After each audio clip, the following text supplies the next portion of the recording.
Don't take my word for it. Look that mess up, please.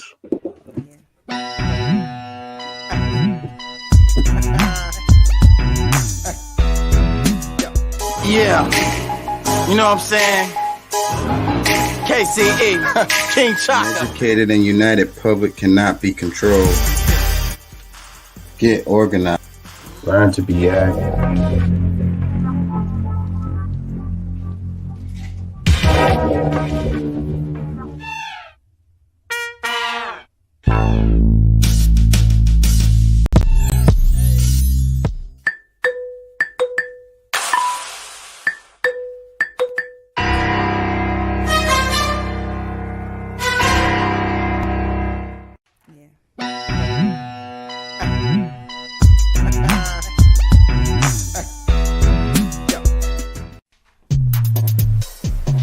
Looks like we got us another hit. Yep.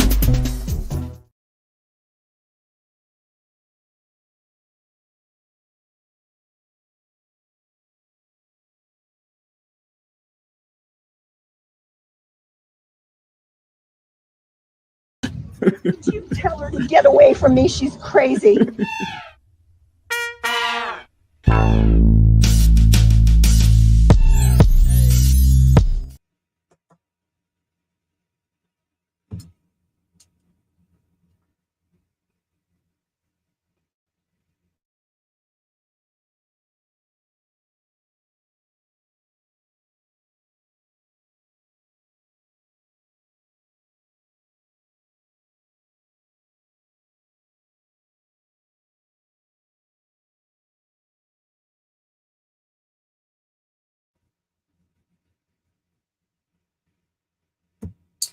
Hey, how you doing out there? Hold on, I'm freezing up. Technical difficulties.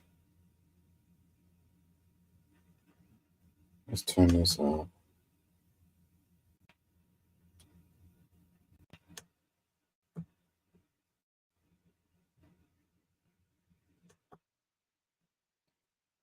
Could be the live results.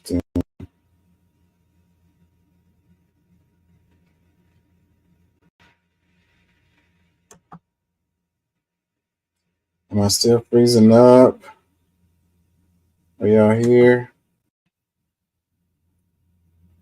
Let me check. Okay. Haven't been on in a while, so I've been having technical difficulties. Peace and love. Thank y'all for joining. Thank y'all for listening. So, who's gonna win? We still don't know. It's looking like Trump is taking this. Yeah, the tortoise and the hare. I don't know. We can hold out hope. We can hold out hope on that. Can y'all hear me? Hold out hope. Or, we can accept the realities. I don't know. It's looking like Trump is going to take this. So I kind of wanted to get on and hopefully be here the moment they have to call it. So at least that's my plan. So because it's looking like it's going to be him and it's looking like they're going to be able to call it soon. At least that's what I'm thinking. And a lot of the channels that I watch, they're all, most of them are turning it in for tonight. And a lot of the channels that I, so maybe I can corner the market here. What did he say? My computer is going so slow right now. It says I was winning, and quite frankly, I did win. Yeah. Yeah. So who's the tortoise and who's the hare? Is Donald Trump the hare or the tortoise? Man, we finna see. We're about to see. I don't know. This screen might be what's slowing me down. gonna try something right quick here. Can I turn this back on? And am I still going slow? I think it was that live tabulations tab that slowed me down.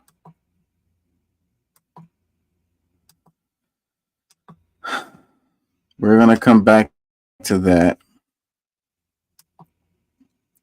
because we want to know who won. Right now, we don't know still. Pennsylvania is gonna be the one that calls it, and they're calling Georgia for Trump, but Georgia's not over, and it's still really tight. Anyways, let's look at some of these right here. Lauren Boebert wins re-election. Who'd have thunk it? Republican Representative Lauren Boebert has won her congressional race in Colorado's 4th District. The controversial right-wing lawmaker who was first elected to Congress, first elected to Congress in 2020, won the race against Jeff Hurd, according to the Associated Press. Boebert will begin her 3rd term as a Colorado representative, but this time for a different district. She announced at the end of the 2023 that she would switch districts after winning her seat in the 3rd district by just 546 votes in 2022, putting herself in a safer race to stay in Congress. The 4th district went for Donald Trump by 15 points in 2020. So that's what happened. I didn't know that. That's crazy. That's crazy right there. Do we have comments? Let's read some comments. First one is how. That's what I was thinking. I ain't gonna lie. Another comment that says, all those Christian conservatives proving their moral values are all for vanity by voting in this Beetlejuice hand jobber. Another comment that says, thoughts and prayers, America. Thoughts and prayers. If you think she, Don, Ted, and Majorie should run the show, you deserve what you get. Another comment that says, the GOP and Trump love to talk about the election being rigged, but what is actually going on here? Something feels off to me. Another one, I'm feeling like this night has been a nightmare. Yeah. Drinks, everyone. Have a drink or whatever it is you do to relax. Work out, play basketball. I don't know, yoga, meditate, candles, whatever it is. In Georgia, ballots were burned. Over 3,000 mail-in ballots were lost, and bomb threats disrupted voting throughout the day. These threats led to early poll closures, leaving many without options to cast their votes. If this isn't voter suppression, I don't know what is. You know they're probably going to be talking about Georgia for a while. And it's really close in Georgia right now. But after the election, they're definitely going to be talking about what happened there. Another comment, it says, the U.S. is a joke. Another one says, after the Beetlejuice incident, really? Another one, just how? I really can't fathom this. Yes, it's really hard for me to believe, too. Like, are these people following politics, the ones who vote? Probably not. Another comment says, I weep for our country. The downfall of America has begun. Another one, it says, literally, what the actual F? Another one, she's everything wrong with America. Another one, guys, come to Australia. It's all done over there. I'll show you around.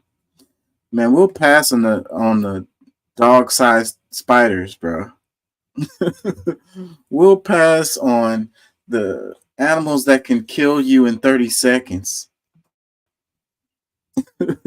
We'll pass on the lethal amount of animals with lethal capabilities, like weird stuff we've never seen before. We'll pass on all that. Y'all can have that down under. Y'all have that. Y'all have fun with that. Man-sized spiders. I'll pass. I'll pass on that. Y'all can keep that. It says Amish turnout for Pennsylvania vote in unprecedented numbers. Republicans could see a boost in Pennsylvania from a demographic rarely seen at the polls, the Amish. The state's famed Pennsylvania Dutch registered to vote in unprecedented numbers. That's interesting, because I thought that they didn't really just like, they kind of stayed to their own. I didn't know that they got involved in electoral politics. That's interesting. What made them do it now if they didn't do it before? And does that mean that they're becoming like more, what's the word, progressive or whatever?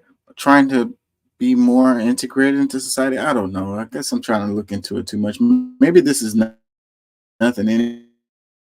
Anyways, this is New York Post, by the way. And they can't be taken seriously. Comment that says, bro, you know it's real when even the Amish are voting for Trump. Another comment that says, who would they vote for? I mean, I wonder about that. So would the Amish be voting for Trump? Another comment that says, love the Amish community. Another one, Philadelphia is going to be the reason why Canada, Pennsylvania. Another comment that says, you guys, the Amish vote red, LOL. Another, yeah, we're waiting for Pennsylvania. It's looking like Pennsylvania is going to be the one that caused this whole thing. Just like they said. Comment that says, praying for our country, MAGA. Another one, Amish love Trump. Let's see those Amish hit the heart button. It says, while people think they are voting blue, Amish don't like progress. Why would they vote progressive? They also really strongly hold conservative values. So, I mean, I don't know.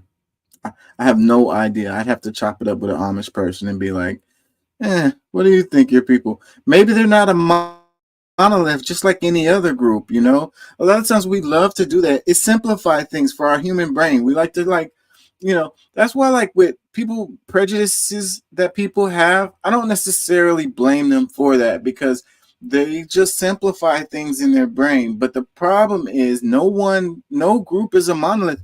A family unit of a mom, father, kid, brother, sister, they aren't a monolith. And you know this for a fact from the evidence of your own family, whoever you are and wherever you are in the world. So why would you think a whole group is a monolith?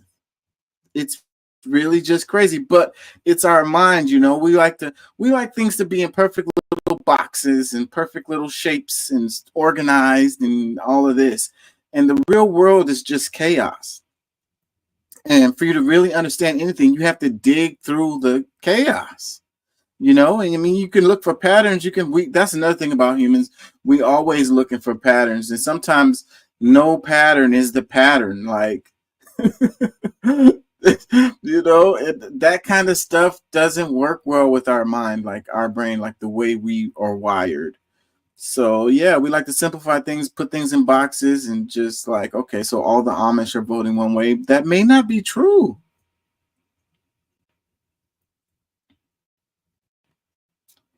That may not be true. What do I know anyway? So I would have to chop it up with some of them and do a poll or, you know, interviews. It says California voters approve tough on crime ballot initiative.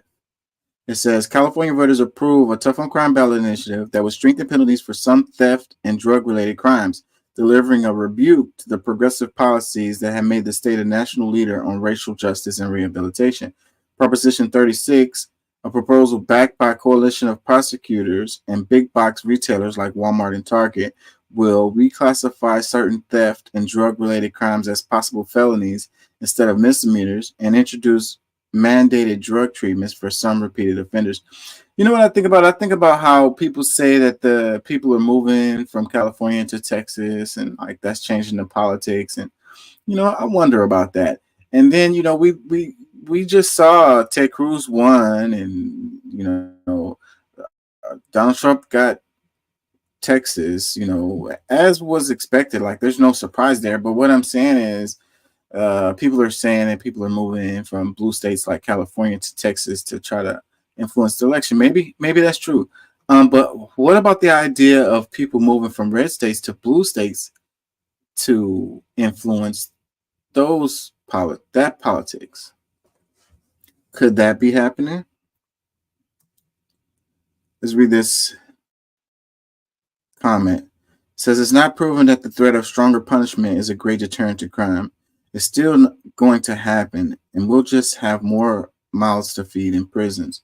Better off spending the money on understanding why the crime happens, perhaps outreach and more police presence. He spelled presence as in like the presents you give as a gift in a positive context for kids and young people. And then he's talking about kids and young people. So presents.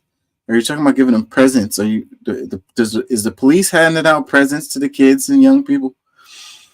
I have a problem with this argument because we know that poverty leads to crime. Like almost all of the crime, as far as the crime that we're talking about related to what police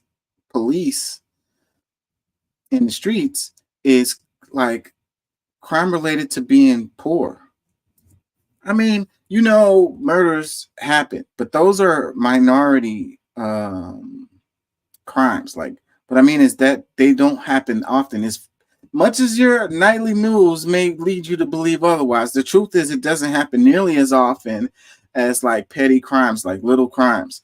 And those crimes have to do with people who are in poverty, people that are on drugs, or people that selling drugs. Like it's all kind of all interrelated. Those three things, like you get down and out in your life and then you use drugs or you sell drugs.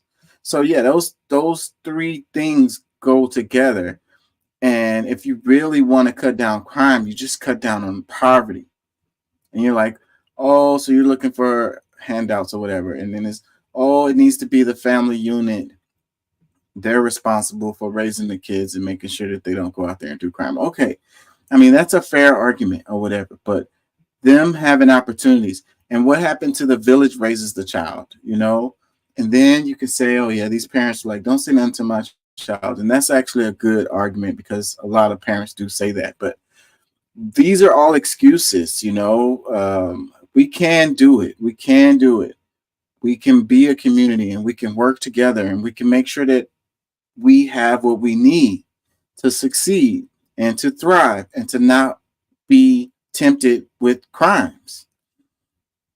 It has to be an incentive to do it, but there's no political will for that because exploiting people is the way you make money, and you exploit people who are down and on their luck, committing crimes, selling drugs, buying drugs, or whatever.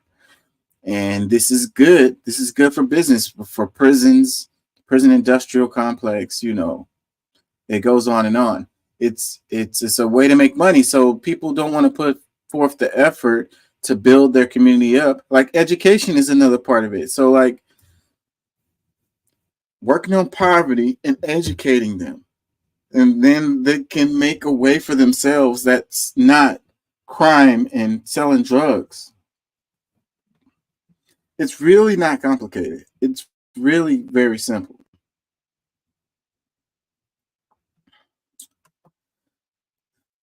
More comments. It says, boo, these aren't even similar crimes. Wait, hold on. I forgot what it was. Penalties for some theft and drug-related crimes. Actually, they are, bro. I was just saying that they're connected. Another comment says, what the F is some theft and drug-related crimes? Which crimes? Yeah, that is pretty vague once you think about it. They're going to use that as a net. It's going to be a catch-all. Drug-related crimes. Some theft. So only the poor people theft. If rich people steal stuff, then they can get a pass. But if they're poor and they steal stuff, then no, we got to throw the book at them.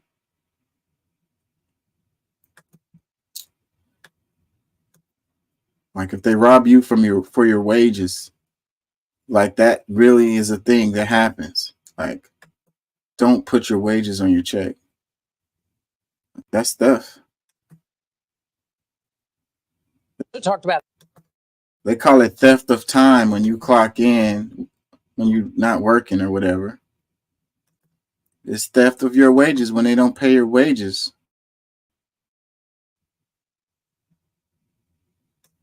Donald Trump is getting more of the African American And theft of your time because you was there. You lost wages and time.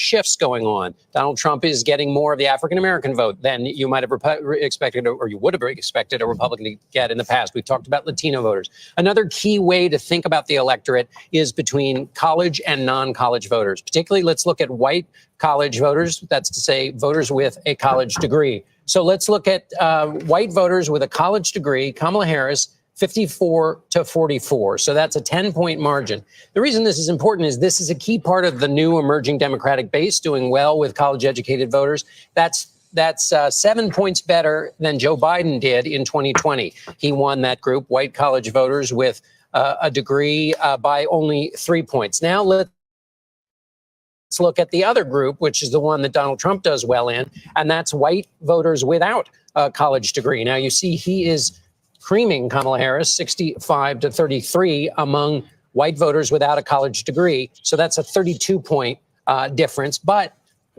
that's a little bit less than he did than in 2020 when he beat Joe Biden with that same group by 35 points. So this is we see the shift happening. Kamala Harris overperforming with white college voters. Donald Trump doing essentially as he did in 2024, although a little bit worse.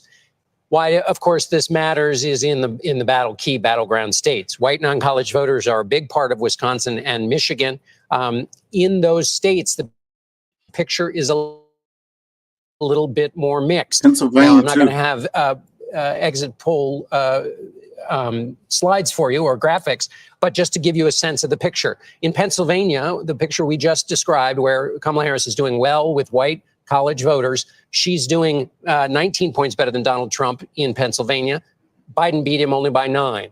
Trump is beating her by 29 points with voters without a college degree who are white, beating her by 29 points, but he beat Biden by 32. So the Pennsylvania story matches that national story. But in Wisconsin, and I'll just wind it down here, Wisconsin and Michigan, it's much tighter. White college vote for Harris is about what it was for Biden. White non-college, Trump is doing a little bit better in Wisconsin than he did in 2020. In Michigan, Harris is doing a little bit better among white college voters, but in white non-college, Trump is up by 3. So in those two key states, the picture's a little bit more mixed than at the national level. To talk to National level. Somebody's been talking a lot or has been sipping. No, I'm going to leave him alone. It's not easy to do this. You know, it would be nice to have a whole freaking team like these people have, lighting team, all the people on their laptops and the guys in the back in the control room and stuff. Yeah, it would be nice. Would be nice. But it's just little old me. Let's look up the voting results. It's going to slow down my screen.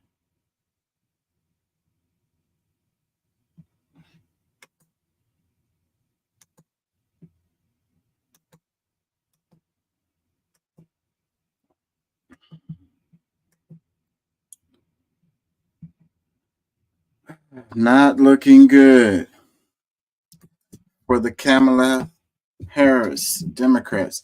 I swear, man, the Democrats get paid to lose. They always put up these terrible freaking candidates, man. And they don't allow the people to choose. Like, they want to lose. And then they make all this. Where's all that money?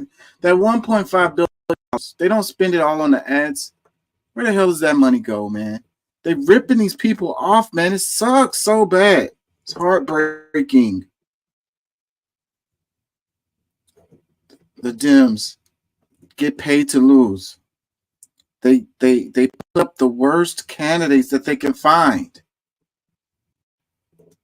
Goodness.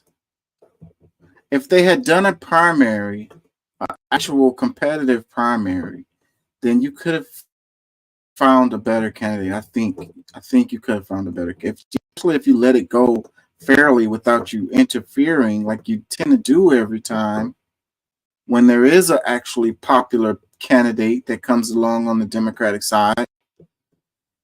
Oh, the screen's gonna slow me down. Can y'all hear me? They gave Georgia to Donald Trump with 94% of the votes counted, and you got 48.4% for Kamala and 50.9% for Trump. You know, I would say that's too close to call, but I don't know. 48.4. But if you look at it, that's only a little over 100,000 votes. So out of 6% that's left, you know, is it less than 100,000 votes there?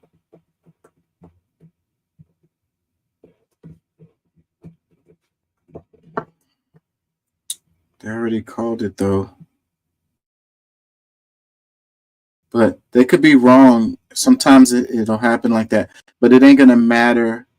It's not gonna matter if if he gets Pennsylvania, it's not gonna even matter what happened in Georgia. Right now in Pennsylvania, you got Donald Trump 51%, Kamala Harris 47%, with 90% of the votes counted. So I wouldn't be surprised if they call this. That's a bigger difference than the Georgia one. Yeah. That's a bigger difference than the Georgia one, with only 4% less of the votes counted. So 90% of the votes counted in Pennsylvania, with a 51.2% for Donald Trump and a 47.8% for Kamala Harris, with a $200,000 votes between the two of them. And they've already called Georgia for Donald Trump, and it's 50.9 to 48.4, which is about a little bit over 100,000 votes difference. So how come they're willing to call Georgia with a closer margin and not Pennsylvania? Is it because it's 10% left for Pennsylvania votes to be counted and only 6% left of Georgia's votes to be counted? That's still not very much difference. Help me understand. Help me understand why they haven't called Pennsylvania. And Michigan, she's losing. She's finna lose this. This is over. They can call this right now, I think.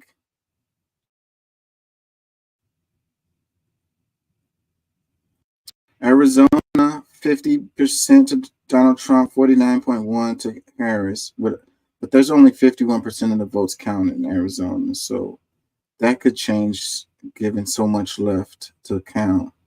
Nevada, 75% voted counted, and you got 50 for Donald Trump and 47.5 for Kamala. You can probably call that one.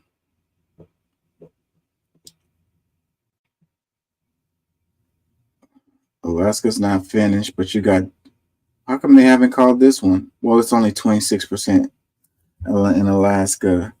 Donald Trump, 56.8%, Kamala, 38.6%.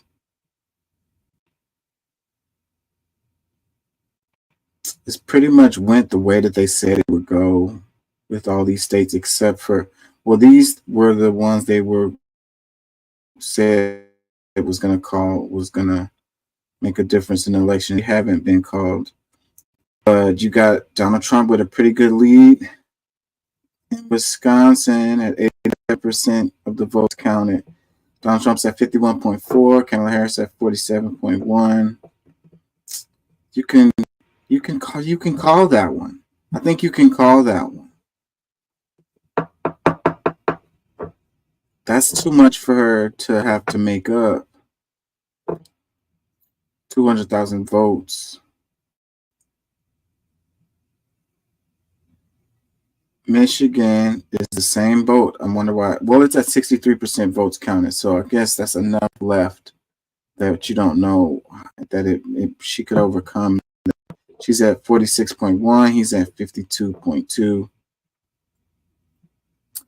A lot of people were talking about the men, the bro vote, if you will. And, you know, the more I think about it, it maybe have something to do with it because that's what Deuce was saying on the show earlier, that he didn't feel comfortable with the woman. So I don't know. I mean, like, how many people really, you know, we've never had a female president. How many people in the country is not ready for that? Did that drive any of these outcomes that we're having? You know, I don't know.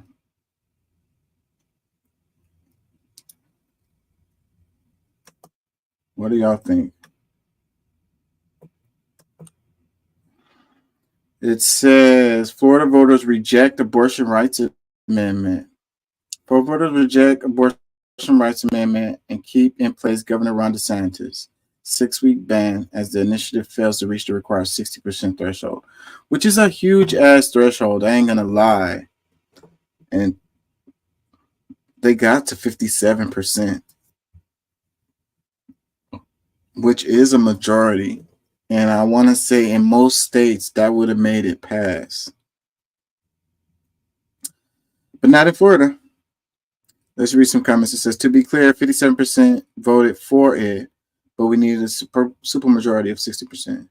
Another one, no, we did not reject it. We fought like hell and got it well past 50%, but that doesn't count. We want reproductive freedom in Florida and for the USA. I think regardless of what happens in this election, abortion is going to continue to be a major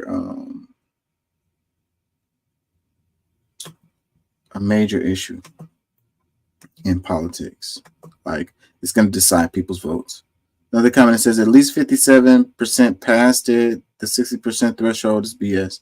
Another one, less than 3%. We were so close to showing the rest of the U.S. that we actually give a shit about women, but nope. Women and babies will continue to die here at higher rates while everyone else turns their cheek. Another one, I want to see the same energy for adopting and giving a home to all of these children in the system since we are so pro-children. Another comment, the majority of Florida voters said yes, we did not reject it. The 60% threshold is designed to make it impossible to change amendments. Another one, fix your headline, Florida voters did not reject abortion right. The Florida GOP made it impossible to win. Another comment, we expect nothing less from Florida. In my head. Another one, Florida never does anything right. I would never live there. Another one, vasectomies prevent abortions. That's an interesting comment there. Another comment, 57% is not a rejection. The 60% requirement in Florida is just another systematic example of minority rule in this country. Another one, for the record, they did not reject it. A majority of them voted against the ban, but because Republicans there pulled a slimy move and made it require 60%, the 58.3% majority have had their votes suppressed. What it is.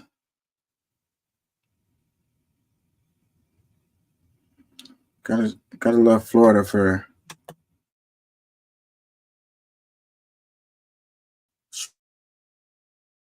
showing you how to take care of business. They jury, Oklahoma, Tennessee, and South Carolina, while Vice President Kamala Harris is projected to win Maryland, Washington, D.C., Massachusetts. ABC News projects. We're not going to spend no time on that. We already know that.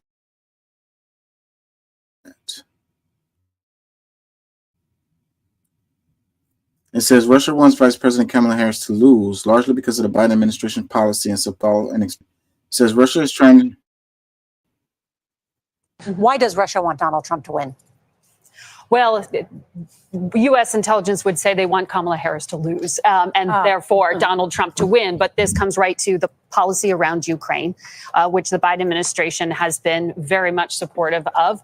There are a number of reasons in terms of just liking chaos, but trying to just instill some kind of division within the United States and exploit it. And that is what Russia's modus operandi has been, trying to be agents of chaos. And the threat doesn't stop with Election Day. It continues well after. U.S. intelligence has declassified a lot, including information that back in January, Russian intelligence tried to hire Americans to carry out violence in the United States of America. So it is making us doubt ourselves, our systems, each other, and possibly stoke violence. Why does Russia want Donald Trump to? How do they know that? How can they say with confidence what the hell Russia wants? Like, how do you know that? What information or data do you have to lead? Let me read this. It says Russia is trying to be agents of chaos, and that the threat doesn't stop with Election Day. It continues well after. Brianna says it is making us doubt ourselves, our system, each other, and possibly stoke violence. I don't know where you get this from. I mean, maybe you're right, but how do you know this? You was chopping it up with Putin. Putin called you and told you that this is what the hell. Comments, it says, remember when news was news? I know, it's opinions. And that's the reason why media literacy is important. And as we move forward, I think it's one of the most important things. As AI gets better at fakes, you know, it's so many. I saw a video yesterday, I think, where it looked like some white scorpions or something was crawling out of this dude's glove compartment in the car. And it was an AI video. And I really had to look at it. Like when I first looked at it, I was like, what the hell is this? Like, it didn't look like I couldn't really what those things were crawling out of the thing. And then when I just kept looking at it, I was like, wait, this is an AI video, because you can see in the AI videos, they're not good at separating things when things are close together. Like you can see the AI still struggles with fingers and stuff like that, like those little details. And so like you could see like they kind of look like scorpions, but they could have been something else, but they were AI, so they wasn't anything, but they would split apart. It was a part in the video where I could see where like one or two of them, or one became two or something like that. And that's what you see in those AI videos. But as time goes on, they're going to get better at that. And it's going to be harder to spot these AI videos. And that's the reason why media literacy, everyone needs to take a class of media literacy. Like you don't have to go to a university to do it. You can look it up online or whatever. Watch some YouTube videos on it. Like it's really important. Like all of us think we're media literate. All of us think we can distinguish, you know, if something has a framing or if it has a bias or whatever. We all think we're good at that. But let me tell you, like we all need to do better at that. And that's the reason why they're able to do what they're doing, is because so many of us are media illiterate and we don't know what's real and what's true or whatever. And then we just dismiss it, or we close it off, and we're like, our confirmation bias kicks in because we're like, you know, they're just lying, and you just leave it at that, and you don't do any digging into it. Or lying to you, actually lying to you, you don't fact check them. You don't double check what they're saying to you.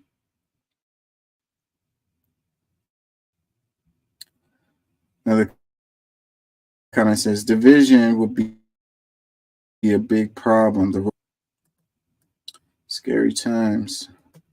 Another comment says it's amazing CBS and the legacy media just won't change their ways. They can't try another approach like honesty and real journalism. Amazing. You know, and that's the same thing I could say about the Democratic Party overall. Like, they didn't learn from Hillary Clinton. They apparently didn't. They made all the same mistakes this time around.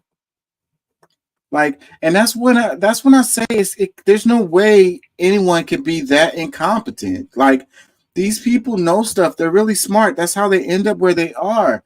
It's it's like a different story than incompetence, is what I'm saying. So you have good cop, bad cop. You have get paid to lose. You have, the corporations are gonna win, and it's like the Democrats are always like, yeah, we couldn't do anything. Our hands were tied behind our back. They kept us from being able to do what we wanted to do or whatever. And then the Republicans go and they just ram through everything that they want to get done. And it's like, what the hell?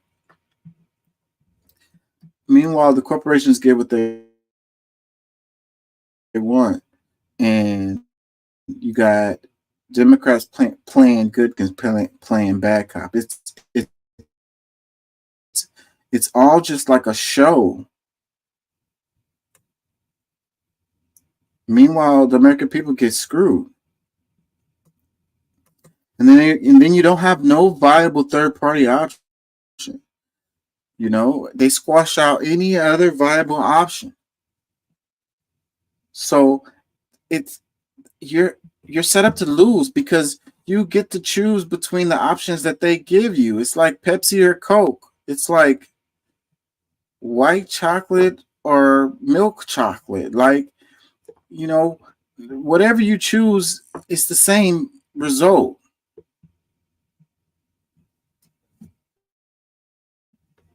If they get to choose what options that you have, they win every time. It's like whatever they it's kind of like these brands that we think are competing with each other and they're owned by the same company. Like, it's like, we don't care if you choose Cheetos or Doritos.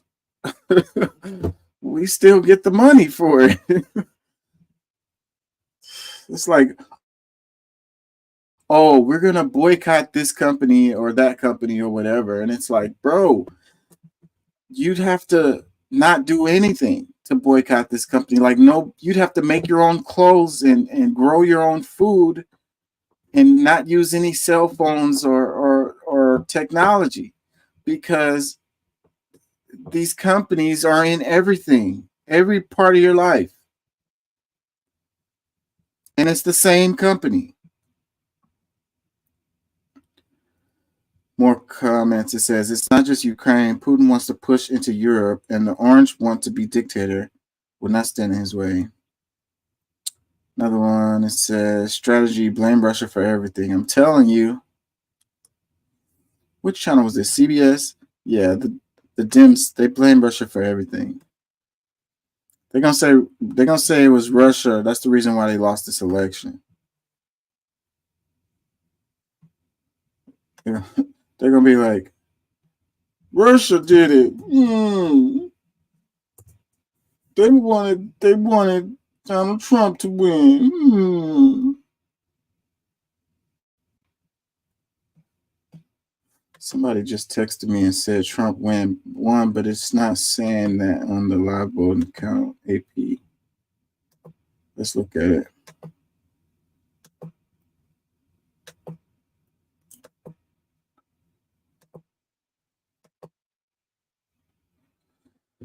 AP says we're still at 247 Trump, 214 Kamala Harris. But I could totally see them saying Trump won looking at this map. I don't know why they haven't called Pennsylvania at 93% votes counted. They could possibly call Michigan, and they could definitely call Wisconsin. So how many is 10 in Wisconsin, 15 in Michigan? That's 25. Where are we at again? We need 270. See, that's still not enough. Maybe that's why they... Wait, no, that is enough. What did I say? 10 and 15. That's 25.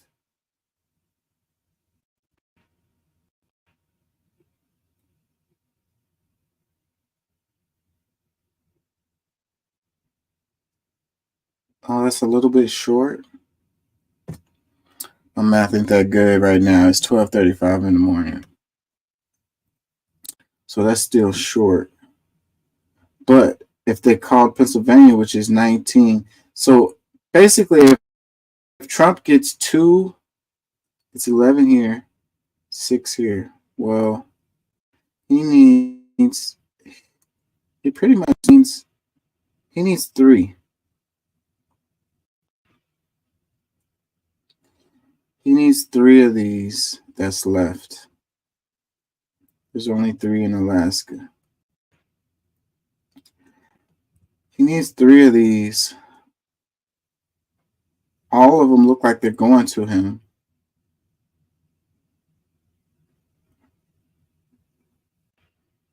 Arizona's going to be neck and neck, it looks like. So they ain't going to be able to call that one. Nevada, they could call Nevada for him too. So he needs 3. So if they call Nevada, yeah, if they call Nevada, Wisconsin, and Michigan for Trump, he wins. If they call Pennsylvania, Michigan, all he would need is Pennsylvania and Michigan, I think. Yeah. If he got these 2, he wins. If he gets Michigan, Wisconsin, and Nevada, he wins. Michigan, Wisconsin, and Arizona, he wins. If he gets Pennsylvania and pretty much any one of these, if he gets Pennsylvania and Arizona, he wins. If he gets Pennsylvania and Michigan, he wins. And it's looking like I don't know why they haven't called Pennsylvania for him. I could see why they're holding out on Michigan. I don't know why they haven't called Wisconsin for him. But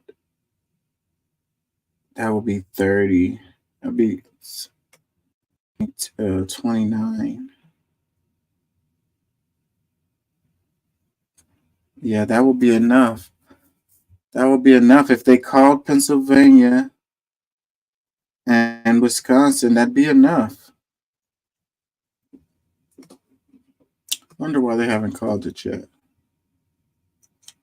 They're trying to be safe because there was that time they called the president out that wasn't the case. I don't remember which election that was. They all muddled together in my brain now.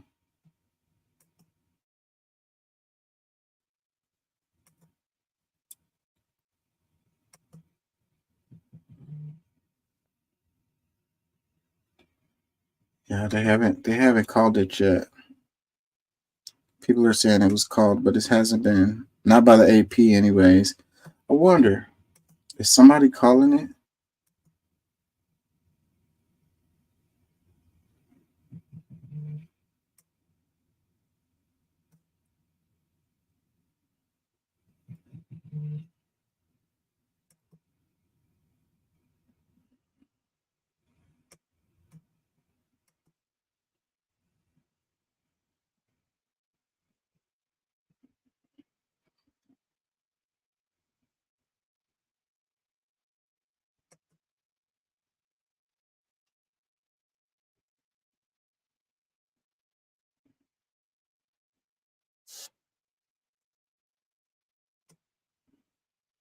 They're probably waiting for.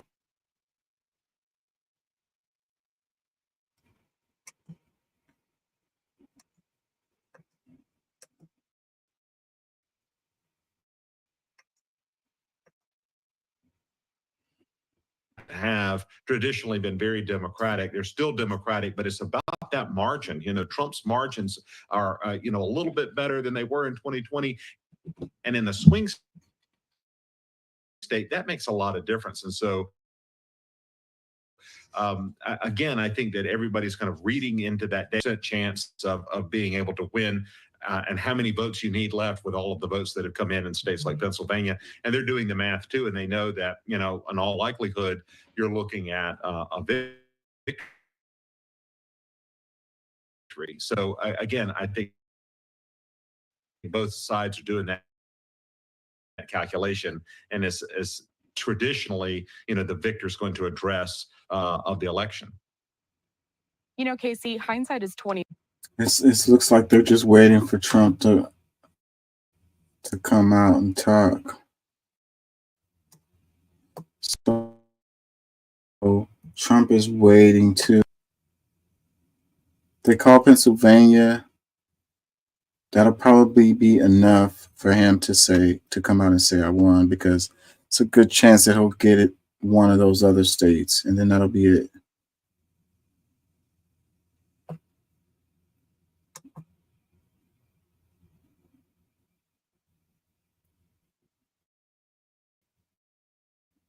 Of these states. So yes, it becomes a question of not whether or not they have the majority, but simply just by. Man, my computer's going so slow.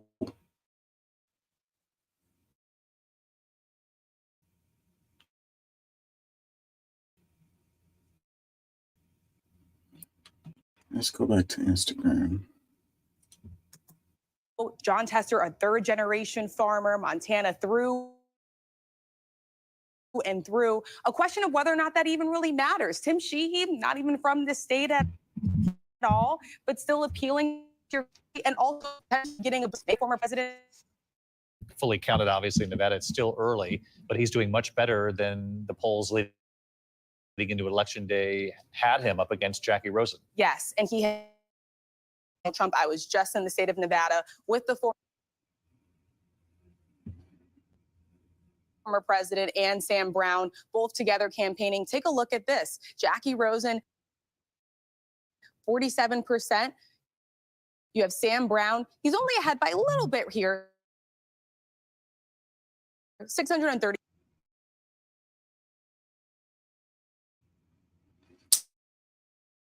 I don't know what's up with their map, because a lot of these states are red on the AP.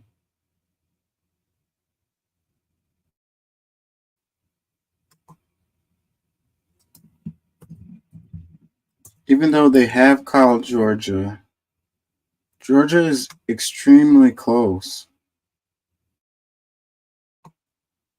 That could flip. My computer's going slow. Let me share this screen.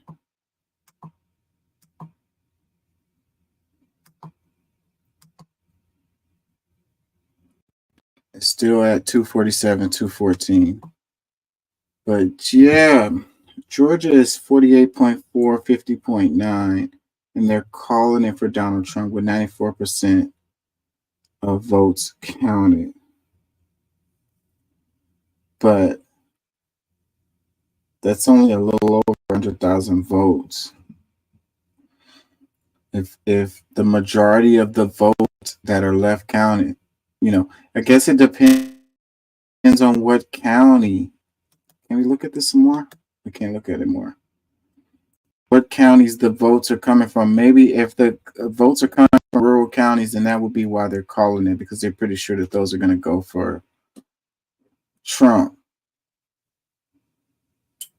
But 94% of votes counted, that could be a substantial 6%. It could be a substantial amount of votes.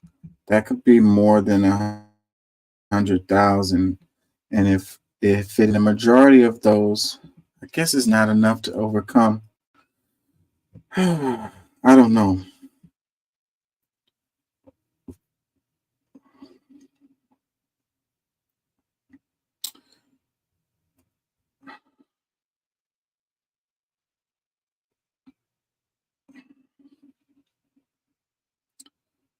Double digits in New York, that's not surprising. Blew them out in California, that's not surprising. Oregon, big league in there. Washington. They thought New Mexico was going to be in play for Trump. But it turns out it wasn't. Colorado, that's not surprising. Illinois. That's not surprising either. I haven't called Minnesota because it's 76% of the votes counted, but she's a solid 3 points up. She's at 50.5. He's at 47.4. But that's looking like it's a little over 100,000 votes difference. I'm kind of waiting. We're gonna see. Hopefully, we'll see it together when they call it. Right now, it's looking like they're gonna call it for Trump. I don't know what they're waiting for.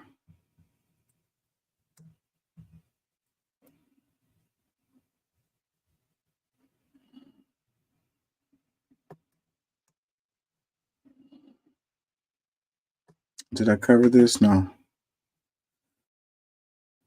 Says voters reject both bonds proposed by Houston Independent School District. Proposition A asks voters to approve $3.9 billion in bonds to improve the district's infrastructure. Proposition B focuses more on technology within the district with about $440 million in total. Yeah, they worded it in the booth, and at the end it said this is a tax. I think a lot of people looked at that and they were like, oh, it's a new tax? Nope, I'm not interested. Schools is getting gutted. I don't know if it was a good bond, if it was a good deal. It's hard to tell with these things. But it was a new tax, so that was enough for people to reject it. And people don't, I don't know, they don't support schools here in this state.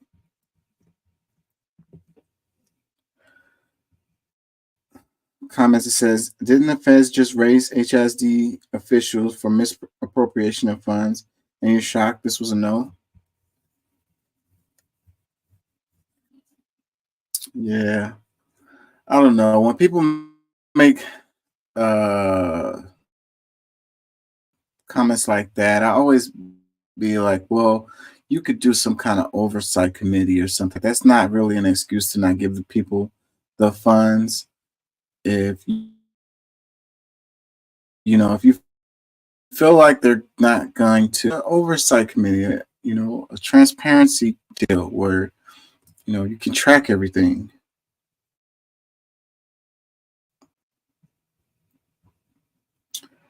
Another comment, it says, was that money really going to go to the kids? I don't think so, LOL. You're probably right on that. Another comment, it says, why would we give HSD money and pay higher taxes when they're going to scrimp the schools, especially the hood schools? Absolutely not. Another comment, HSD is kidnapped by Mike Miles, probably why they don't trust him funneling more money to private schools like he did in Colorado. See, that could be a thing.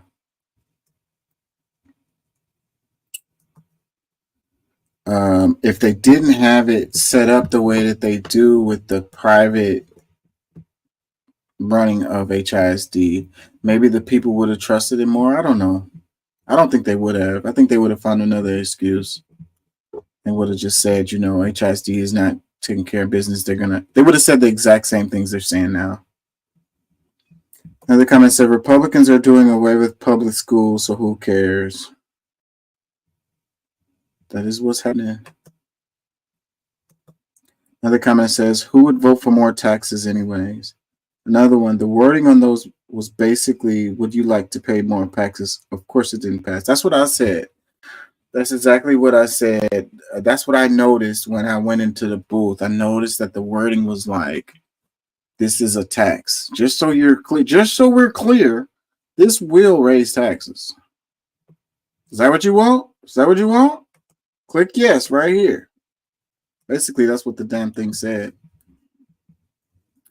The wording on those things have a lot of impact. Another comment that says, I think it has everything to do with the lack of trust within HSD school district. Another one, that's because the voters who can vote have their kids in private schools. What do they mean by voters who can vote? I don't agree with that, but it is like a push to move the kids out of public schools and into private schools. And if they are in public schools, then you move them around to the better public schools, because there are some public schools that are good here in Texas. We have some top schools in the country here that are public schools, and that's why it's crazy that that's never spoken about. Like, this is documented stuff. You can look it up. You could type it in your freaking search bar right now and see it. But what you hear people say is all of the public schools suck, and that's just absolutely not fucking true. You know, and mostly the schools that suck are in, well, quote unquote, urban communities. Now, you wonder why that is. So the schools that are decent are the private schools, and the schools that are in, let's call it, affluent areas. So is that a coincidence? You know, and the argument that people make is that, you know, related to the property taxes, that's how they get the funding or whatever, is from those neighborhoods. So those neighborhoods have nicer houses, so they pay more in property taxes. That puts more money into the system for those schools, and that's the reason why those schools have better facilities and they have better teachers and so forth and so on. And like, there is something to be said to that. But when you have like a school district as large as HISD, they have plenty of money that they can move around how they see fit, and they could put that money into, you know, underserved schools. Like, one of the things about this bond was they were talking about getting rid of all of the temporary buildings. My daughter went to a charter school when she was in elementary and middle school.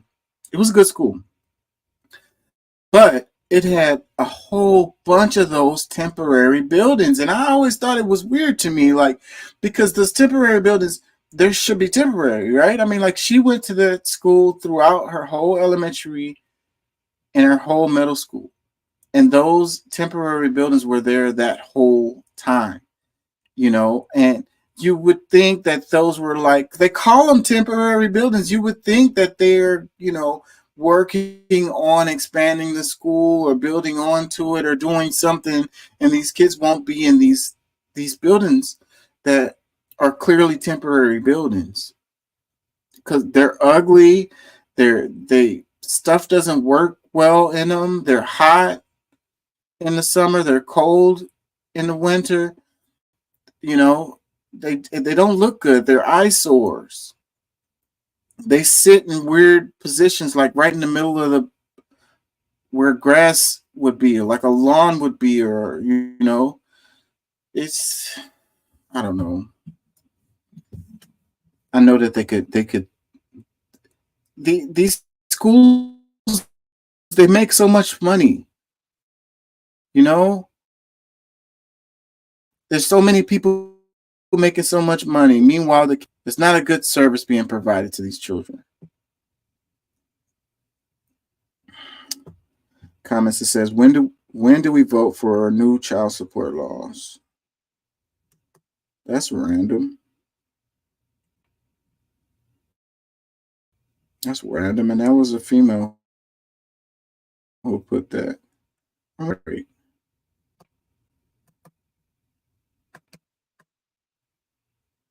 Like, in what way? You want to get more money from the dads? Let's look at the replies to this one.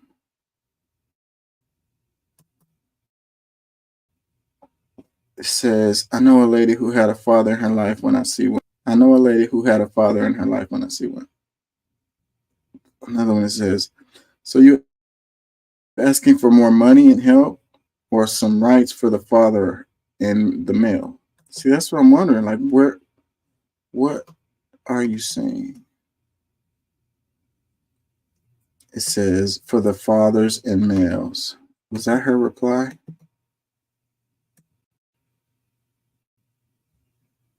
No, that's not her.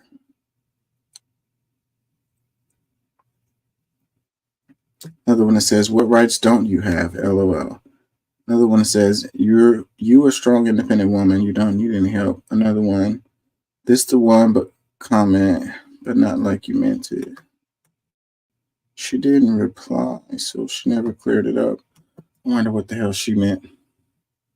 And why would you add that on a page where we're talking about a proposition for bonds for schools?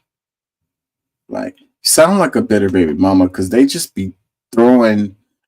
They love to just throw shit. It says, your voice, your vote 2024, Houston ISD Proposition Bill 440 million. No.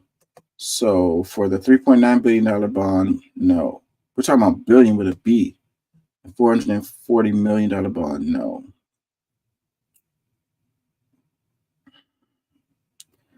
Another comment, it says, no one trusts HISD. Why would they want to fund that? We need, I mean, I get the argument that you don't trust HISD, but then it's like, what about the kids though? Like, there has to be an answer, man. Y'all just gonna let these kids, like what they say, no kid left behind. All these kids are getting left behind. It's so sad. So terrible. And just like I was talking about crime and all of that earlier. So you leave these kids assed out, and then you're surprised that they're on drugs or selling drugs or doing crime. It's still at 248, 214. What, they just gonna stop updating this? It's 1257.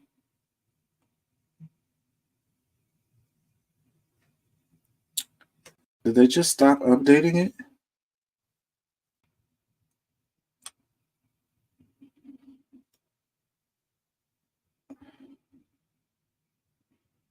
It looks like it's all the same. Did it change? Hold on, I'm gonna let y'all look at what I'm looking at.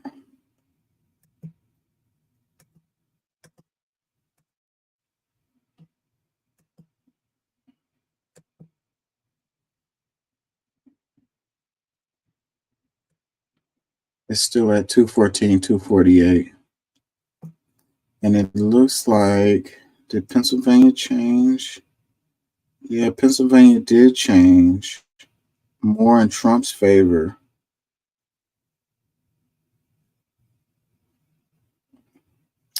Yeah, I don't know why they haven't called Pennsylvania for Trump. It's 94% of votes counted, 51% for Trump, 48% for Kamala.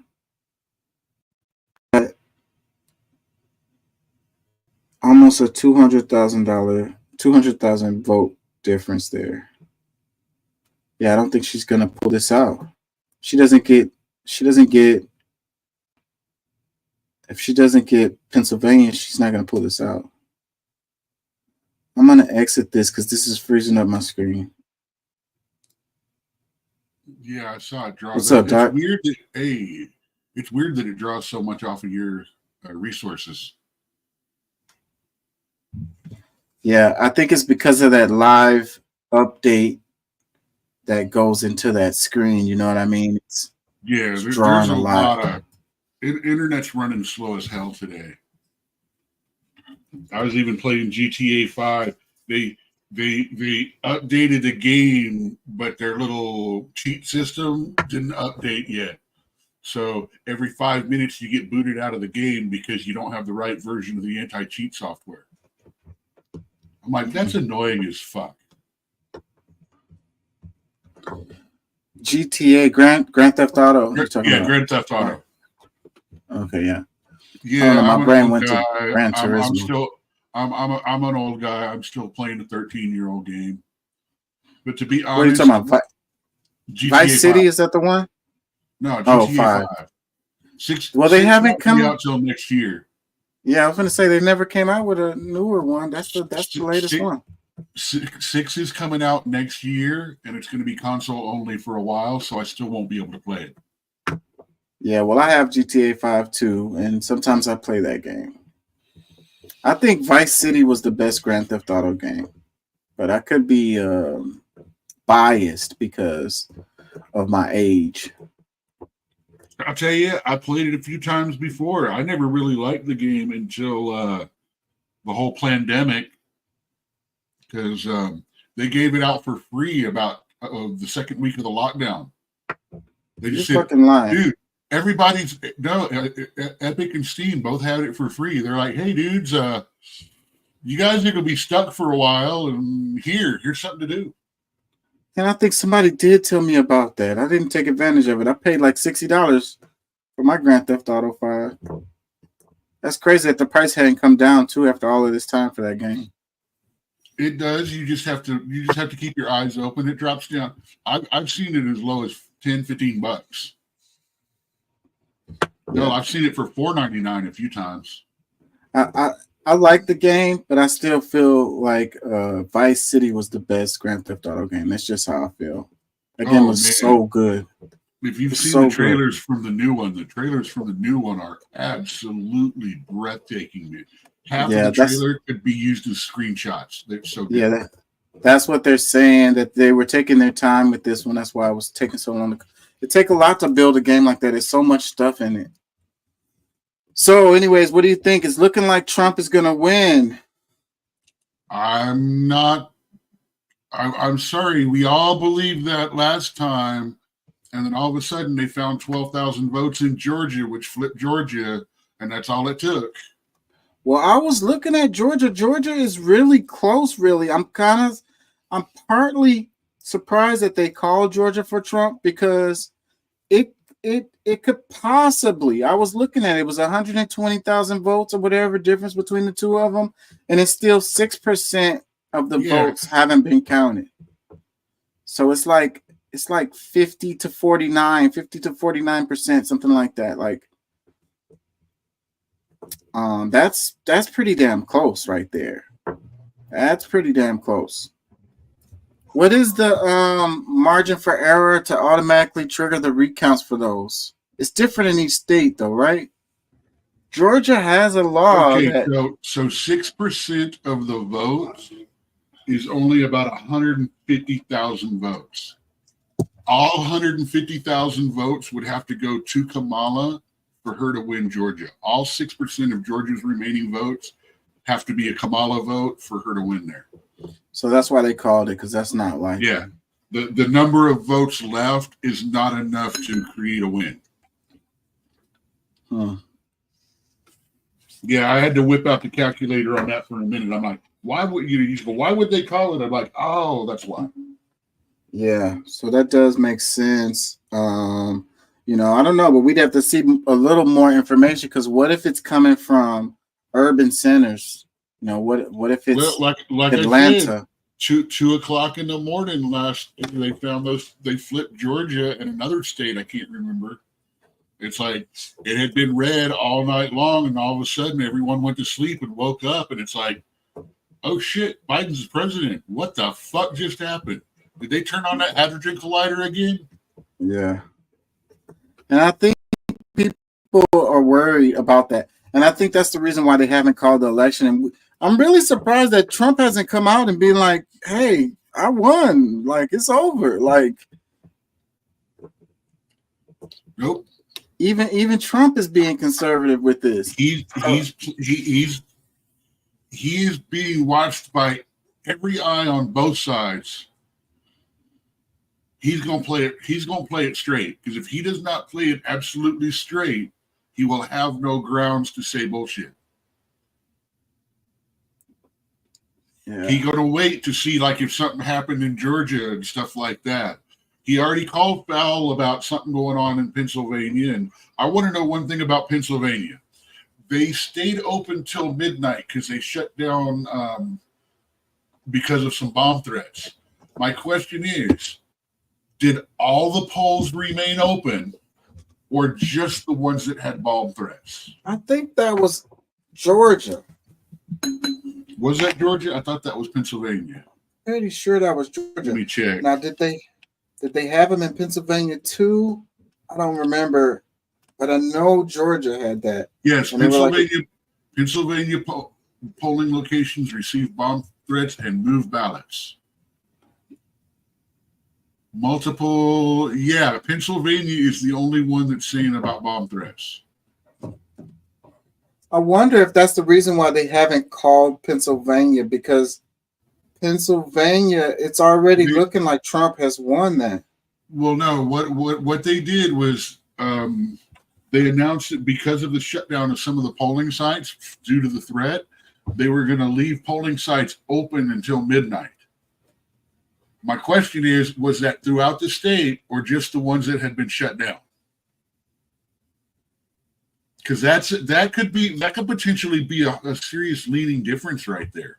Yeah, because it's right now, it's looking like it's gonna come to Pennsylvania. Whoever gets Pennsylvania, just like they said, right now it's looking like whoever gets. Well, I don't know. It's still gonna be tough for Kamala. She's gonna have to get a good amount other than Pennsylvania. But if Trump gets Pennsylvania, it's a wrap. It's a wrap. It's over. Well, what I've been doing is, as this goes on, I've been comparing it to the map of the 2024 election or the 2020 election. And she's lost a couple of states. He's picked up a couple of states that she lost this year pretty solidly. Which ones are those? Some of the battlegrounds. Republicans didn't really lose any states at all. We're on target to have the one in Maine, and we're on target to get 3 in Nebraska instead of 2, possibly. So it's going to depend. Those both have a different way of dividing their electors. The statewide winner gets like 2, and then whoever wins the different congressional representative districts, like say Congressman A comes from here and Congressman B comes from here. If Congressman A wins, if Kamala actually wins the popular vote in that area, they will split that one vote and give it to them in the college. So their 5 votes or their 4 votes will be like 3 and 2 or 4 and 1. Yeah. Which state is that? I want to say Maine is one, and I believe it's Nebraska is the other.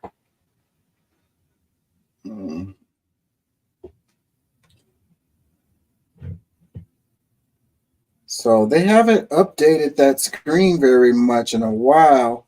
You said they left it open till midnight, so it's 1 o'clock here. So that means that the polls just closed like 8 minutes ago there? For us, yes. Yeah, in Pennsylvania, some or all polling stations have been open till midnight to accommodate for the bomb threat. And all the releases about the bomb set says no people, it was hoax bomb threats. NBC says polling locations in swing states, plural, but every other headline says Pennsylvania.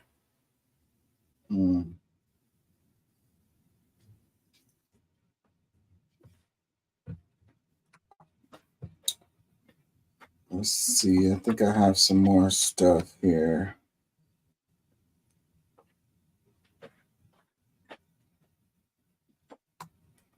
Can Ted Cruz run Texas? That's not surprising. I knew that was going. It's pretty interesting right now. Democrats lost 2 seats in the Senate, and we gained 2 seats, or Republicans gained 2 seats.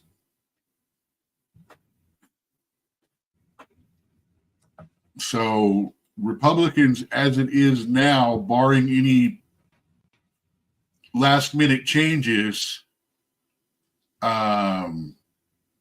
Republicans have the 51 of the 100 seats for Senate. Takes 218 for a majority in the House right now, and we're sitting about 166 on the Dems and 190 on the GOP, with a wide margin for with neither one quite having the majority. Takes 218, so there's still some work. That'd be crazy if the Republicans get the White House, the Senate, and the House. That'd be crazy. Obama had it for friggin' They'll be able to push through whatever they want to. Obama had it for 2 friggin' years and didn't get anything pushed through. Yeah, well, I believe Biden. Dems and the Republicans are. I think Biden may have had it too. His first, the first 6 months in office, or first 2 in office. The Republicans and the Dems are two different animals when it comes to getting things done. So, yes, it said Ted Cruz projected winner of Texas. It says Texas Republican Senator Ted Cruz will win re-election. ABC News projects. Let me read some comments. This is ABC 13. It says, "What the F? Who voted for this man?" Another one, "Bro, what the F are y'all doing out there? We're tired of Ted Cruz and Greg Abbott. Get them out." It's too late. He's going to be in there for another 6 now. Well, 54. Another comment. It says he has terrible approval. Say, who voted for him? 54% of the Texas population. He had an almost 10% lead over Allred. He's 53.7. Allred had 44. Yeah, by almost 10 points. Yeah, he was hammering home on the ads. His ads were hammering home the thing about the transgenders in sports and tampons in the bathrooms and what else were they talking about? They were talking about immigration, open borders. So they hammered that home. So I guess it doesn't really matter though in Texas. I think that the Texans were voting red down the ticket. Dude, I will tell you the truth. If they had an actual moderate Democrat, someone that didn't stand lockstep with the Democratic Party, but leaned a little less towards their more radical beliefs, they could have gotten Cruz out, because Republicans don't even really like Cruz. He's a dick. He's always been a dick. He's good at speech making, and like I said, I think he should have taken that Supreme Court seat, because I don't like his kind of politics, and I don't like the way he sits there and says one thing about how, this is how it should be and stuff like that, and then turns around and votes differently, the next cycle around. I've got about as much faith in him as a politician as I do in Kamala. Yeah, this guy is slimy. He reeks of used. He doesn't even reek of the used car salesman. He's not the salesman. He's the dude, the finance officer they make you go talk to, that actually the one that actually does bend you over and does the ditty. Yeah, digs up in you. Yeah. Gets up into that belly button. I forgot what I was going to say. The Democrats, the Republicans, the Texas. Dang it, I forgot what I was going to say. Let me read some more comments. It says, He has terrible approval ratings. Republicans are going to vote Republican whether they like their party's candidate or not. And like they probably held their nose and voted for him. Like I said, I actually Another comment says, believe- "This is sad." I was just going to repeat myself about actually believing that if there was a more moderate Democrat, if there was a more moderate anyone, they could have gotten Cruz out. Cruz's problem is he's got the lockstep on the nomination. Oh yeah, that's what I was thinking because he was worried about this. He was stressed about this one, and he wasn't the last two times. He was real confident that he was going to win. In this one, he was worried. Oh, and that's the other thing I was going to say. He's really, really good at fundraising, and I think that's what puts him raising. He is a very good fundraiser, which is why you can't beat him in the primary. I don't think we're going to lose Ted Cruz until he loses the primary. Yeah, and Texas Republicans is one of those states. Democrats are dumb. Democrats, you can go out and beat them in the primary because they don't really think about it. They think, well, I'm here, nobody cares. I've got the job, no problem. Republicans tend to actually pay attention in the primaries, and that's where the struggle in the Republican Party is not who you vote for on the ballot, it's who gets on the ballot. And Ted Cruz massacres everyone because the else. Republicans are going to vote.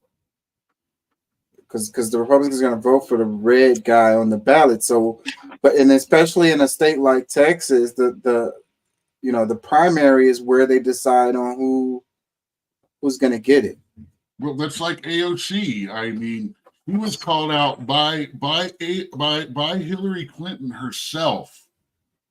It was Nancy Pelosi said that a glass of water with a D on it would have won that district. She went out, she went door to door, she got people talking, she got known and ousted the old dude that had been in there for like 15 or 20 years because she beat him in the primary. Yeah. And that's why we're not getting a lot of change in these faces, is because people aren't challenging these lazy incumbents. Mm-hmm. And I'm sorry, if you're not paying enough attention to the primaries that someone else can come out and snatch your job from underneath you, you're that kind of manager. You deserve to lose. You're the one that manages from the back office watching the cameras and not actually paying attention to the store. Let's read some more comments here. It says, I hope your mother's daughters, sisters don't ever need any reproductive health services. Another one, it says, only small cities who has no educations voted for red. Texas is like a big rural state. Like it's a huge state, but it's really a huge state of small towns. I'm getting tired of that stereotype that all Republicans are dumbass, uneducated country yokels. That is so far from the truth. I mean, that is as far from the truth as the Democratic Party is an open, welcoming place for people with various ideas. I mean, ain't neither one of those statements fucking true. I mean, now, unfortunately, thanks to our media and everything, they make sure the biggest and brightest of the trailer park are the only ones you see getting asked about Republican questions. And that's messed up.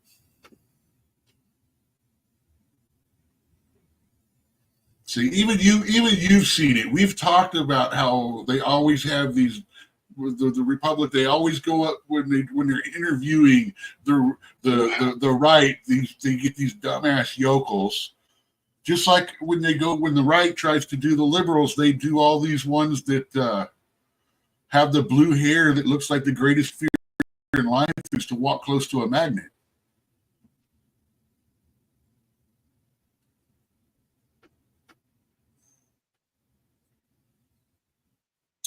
Let's read this. It says Republican Senator Ted Cruz declared victory against his Democratic challenger, Dallas Congressman Colin Allred, to win a third time as Texas junior senator.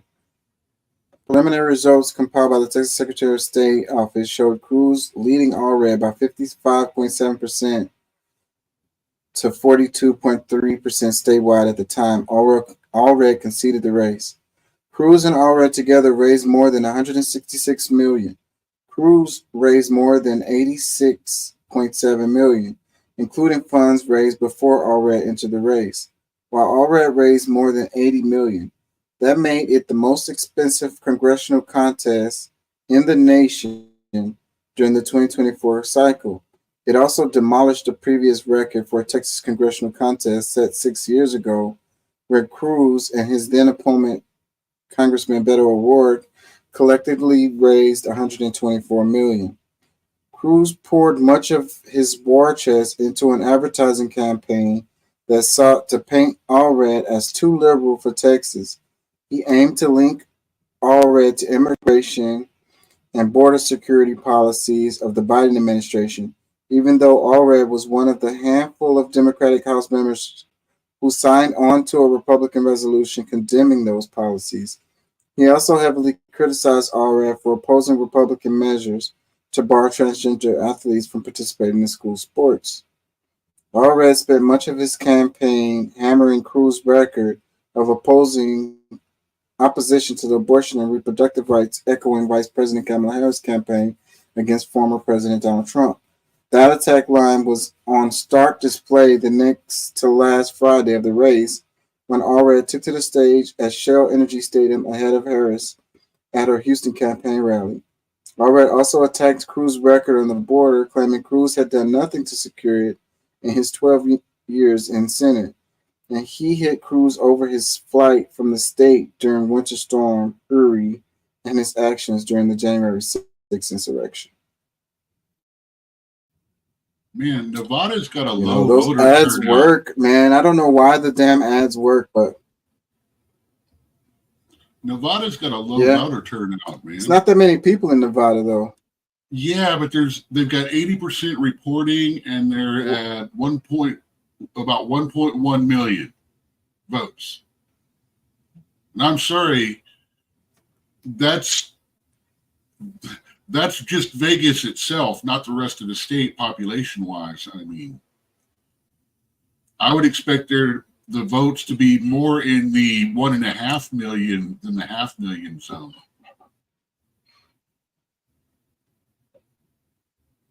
I mean, you got to remember, There's not a lot Nevada of actually people in does have a Nevada. lot of It's people in it, mostly because empty.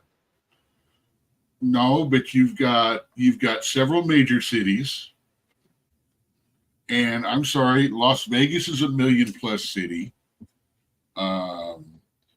You've got 300,000 or 400,000 up at the border in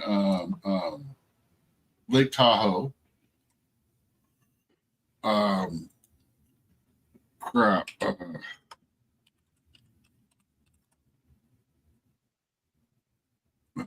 Shit. I'm trying to remember. Oh, Reno. Yeah, that's it. Reno, Nevada. That's another big one. Here, let's see if I get Carson City.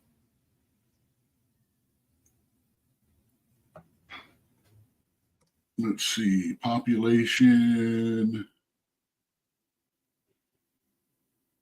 Yeah, they're saying population of about 3 million. So they've only got about a 30% turnout rate right now.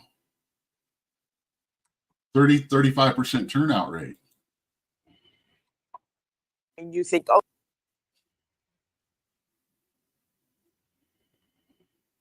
you got on the ground. You had unions out there. Hold on, let me play this. We're talking about And you Nevada. think, oh, the Latino vote is going to go to the Democrats. Absolutely not. I mean, that's not the impression you got on the ground. You had unions out there canvassing for Kamala Harris, but it all came back to the voters I spoke to the economy. And even those Democrats who were out canvassing for Kamala Harris knew that was an issue. Like, how do you explain to people the economy that people trust Donald Trump more on that? And they said, well, we tell them it just takes time. So that message was not really resonating. Nevada has the highest unemployment rate of any state in the country. They were devastated after COVID. And that is the issue. You know, you can talk about exaggeration. You can talk about them calling Puerto Ricans garbage. You can talk about all those things, but it came back to the economy. They can hear lies. They can hear mistruths. They can hear exaggerations, but their truth is their grocery bills, their gas bills. And that's what it came back to on many, many people I interviewed. And the high cost of housing in Nevada, too. Exactly. Very, very high costs of rents and immigration, of course. And you could, Latino voters, there was one man, he said, I don't care about any of that other stuff. Donald Trump is going to be best for the border. This is a man who came into the country 50 years ago illegally. He is now a citizen. He doesn't want any more migrants, and that's why he's voting for Donald. Yeah, really interesting. And you think That's so strange to be.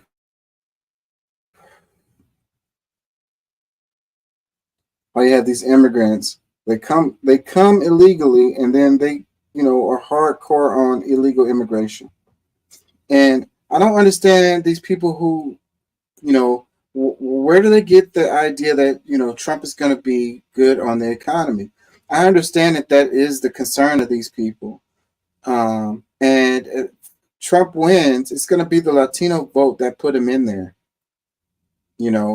across other states too. And so if their concern is the economy, I don't understand where they get the idea that, Trump is going to be better for them in the economy. He's going to help them some kind of way. I don't see it. I don't see evidence to show that. So it says in Nevada, the top issue for Latino voters is the economy. Kamala's going to kill us. She's paid for by BlackRock. I mean, her whole housing plan is going to raise the cost of housing a significant amount for people trying to buy their first houses and stuff like that. And she's announcing it in a market that's already inflated, which from her announcement of that plan, they were starting to sell houses because they've been sitting on them too long. They're not making the money they needed to. As soon as they were starting to trickle back out on the market, as soon as she announced that first-time buyers plan, they pulled all of that crap off of the market because they're going to wait for that free money. And then there's going to be a big buyer. There's going to be a large demand spike, which means all that stuff that went up during COVID and they bought and they sat on to where nobody can afford a house right now is going to go up further in value, making starter homes and stuff like that kick up another 10, 15 grand. I mean, she's not, man. And that's just that. I can't really argue with that, but I feel like the housing market is all just a scam anyway. It's this scarcity idea. I don't understand it. I really don't. I mean, it's a viable situation. You got tiny homes. You got apartment buildings. You can have and then like you just stated, you have all of these houses that are sitting empty. Like there's enough. These are the corporate owned houses. Scarcity is not the scarcity is not real when it comes to the housing. It absolutely is real because there's no new units being moved. The people with starter homes have nowhere to move up into, and those prices have been jacked up as well. And here in Texas, we got a property tax problem. I've seen them build whole neighborhoods in like 3 months The Katy area has blown the F up. And how And much that's not are the those? only And how area. much do those houses cost? 400 grand if you're lucky. That's not a starter house. It's not just Katy area, it's Cypress. It's And how much are those fucking- houses? Look beyond the surface. How many of those projects are shut down right now? Got shut down during the pandemic, and they make more money from subsidies keeping them shut down. Quite a few. See, that's what I'm saying. That's the game right there. Because why It's do playing those into houses have to BlackRock, cost so like I much? said, because material costs, because of all that crap, because of how difficult and more expensive it is to the extra taxes on lumber companies going on, the extra costs of fuel and everything for all of this that's been going on, the new green I call compliance bullshit on laws that. in the industry. I don't, because I actually look at that shit. Instead of reading the freaking headlines, have I these- know why. I looked into They the house have building these industry. prefabricated. They have these prefabricated buildings that's almost all the way put together before they even put them up. They could put them up in like a month, And they have a months. lifespan, and they have a lifespan Max. of 10 to 20, and they have a lifespan of 10 to 20 years instead of 50 to 100.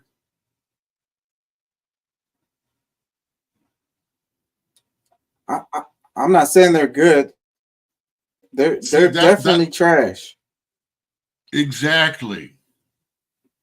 They also have these what are you what do you call it when it's the machine builds stuff with it? They're starting to do like the printing. printer. They're starting to do printing now. Yeah, the printing 3D wall printing. 3D printing. Again, you can't tell me, man. You can't tell me that Still, it costs them too much. Materials and machines for that are still very expensive. That's still in a newer phase.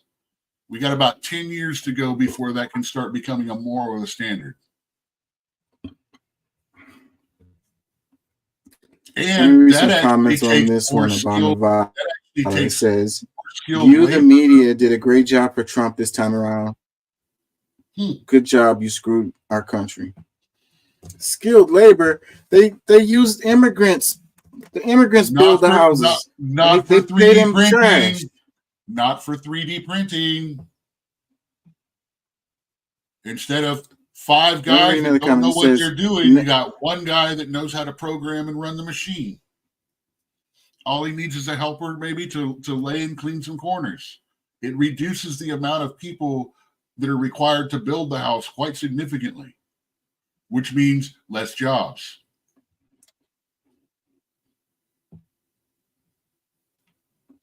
I'm sorry, I worked in the construction area. Never in the history. My first career was, well, I won't say career. I only worked about 6 years. Was in the construction industry. I helped build from the ground up a high school and then a small mall. I mean, from groundbreaking to grand opening, I was part of the construction teams. Say, I'm not specialized or anything, but I've got an idea what goes into it. Let me read a couple more comments. It says, "Never in." You're breaking up. Let me read this. It says, "Never in the history of ever have Republicans done better on the economy. People need to look at the historical data. Trump is good for nothing." No, Another one. It says, "Embarrassing. I can't with her." His plan. People don't. Ultimately, it's a good plan. 20 years from now, but it's going to hurt. It's going to start something that America is not ready for. An economic war. We're already seeing the return swings from China. They have already tariffed the fuck and refused to work with 2 major drone companies in the United States, which have been supplying drones to the Ukraine military. They literally made the cost of those drones go up 30%. as they scramble to find sources for the raw materials they need to make them, because China cut them off. So yeah, we're starting to go back and forth with this trade war shit now, and Democrats, I'm afraid, can't handle a trade war. But Trump, man, he knows what he's doing, but he's walking such a razor thin line, and if he makes a mistake, it could all fucking come crashing down. And I don't have full faith in that. He's too temperamental. He gets too pissed with people. I don't trust him that much with my pocketbook.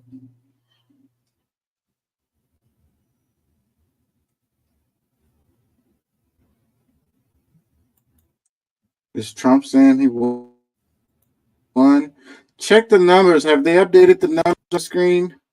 214 like here, 214 Harris, 267 Trump. Pennsylvania called it.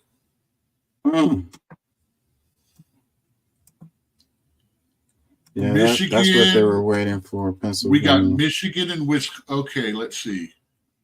The we don't know states right now are Michigan, Wisconsin, Minnesota, Nevada, Arizona, and Arkansas. And Maine hasn't fully put in yet. Maine and Minnesota are both. Minnesota should be called for Harris anyway. Yeah, they don't have enough votes over. left to put him over. You allowing me to join you. And I think that we just witnessed the greatest political comeback in the history of the United States of America.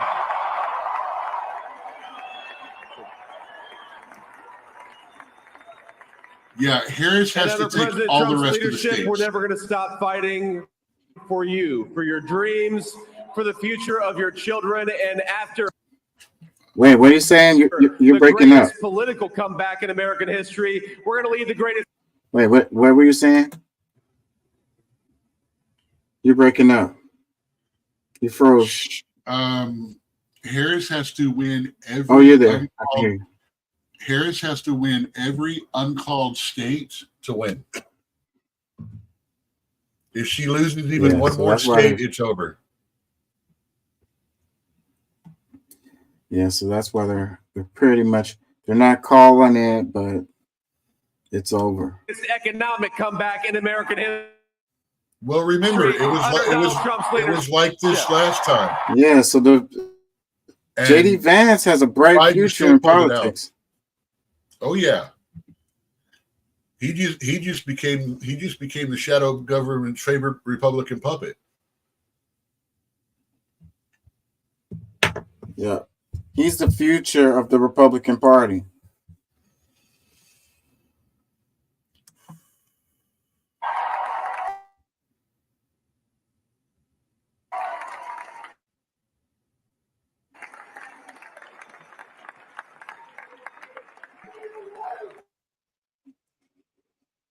I took a little heat at the beginning, but he was. I knew the brain was a good one, about as good as it gets. And we love the family, and we're going to have a great 4 years, and we're going to turn our country around, make it something very special. And lost that little thing called special. We have to make it so. We're going to make this so. Get all of that back. We're going to make it the best it's ever been. We can do that. If we had to wait longer, I don't know. It was going bad, and it was going bad fast. We're going to have to seal up those borders, and we're going to have to let people come into our country. We want people to come back in, but we have to let them come back in, but they have to come in legally. They have to come in legally. Appreciation for Susie and Chris, the job you did. Susie, come here. Come here, Susie. Chris, come here, Chris. Susie likes to stay sort of in the back, let me tell you. The Ice Maiden. We call her the Ice Maiden. Come here. Chris, come here, Chris.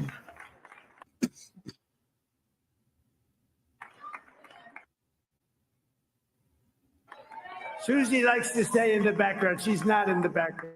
It was unexpected, but I just want to thank, obviously, for the it was a great one, and he's a hell of a candidate. And he's going to be a hell of a great 47th president. And this team that we had, the best team, and of course, even my boss, Susie Wiles, the best. Thank you. Thank you, and thank you, Susie. Look at her, she's shot. I've never seen her be shot before. Susie, they're great. Everybody up here is great. Everybody up here is very special. But the Trump, who did you say? Oh, let me tell you, we have a new star. A star is born, Elon. Now he is. Now he's an amazing guy. We were sitting together tonight. You know, he spent 2 weeks in Philadelphia and different parts of Pennsylvania campaigning. You know, he sent the rocket up 2 weeks ago, and I saw that rocket. I saw it coming down. I saw it. It was, when it left, it was beautiful, shiny white. When it came down, it was going 10 miles an hour, and it was burning like hell. I said, "We've been painted up." He said, "We've been painted with heat." And, but I saw it come down and turn around. And it was, you know, it's like 20, and it came down, and you saw that fire burning. And I'm saying, only Elon could do this. It must be an Elon. And I tell the story. I told it last night. I had a man on the phone. I had the screen muted, no sound. I was talking to a very important man, happy people, and I would say the country, actually.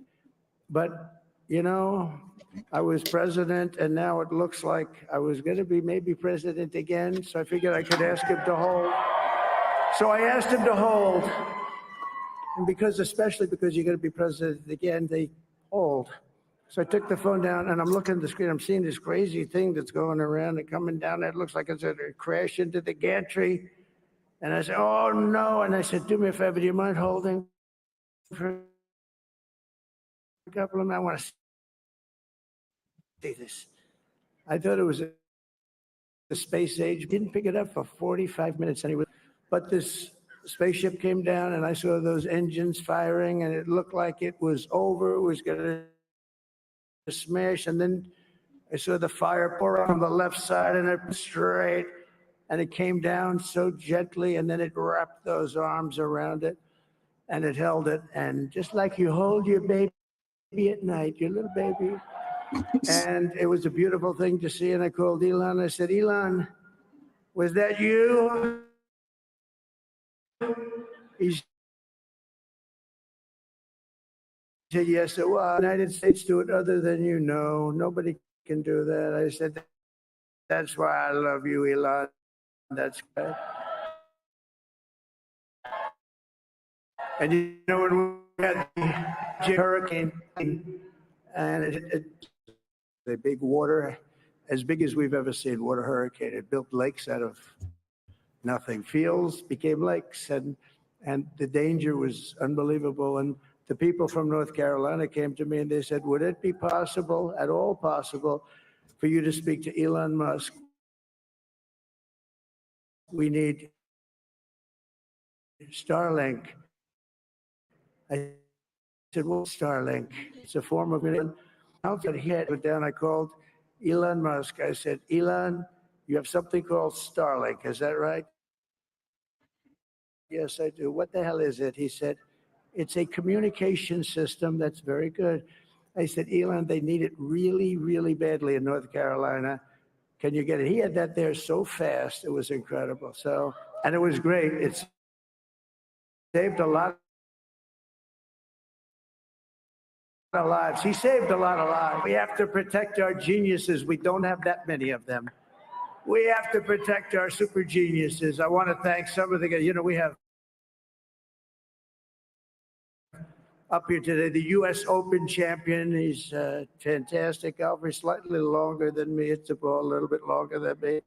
Just a little bit. Bryson DeChambeau. Enjoying this. He's going to milk this. I don't blame him.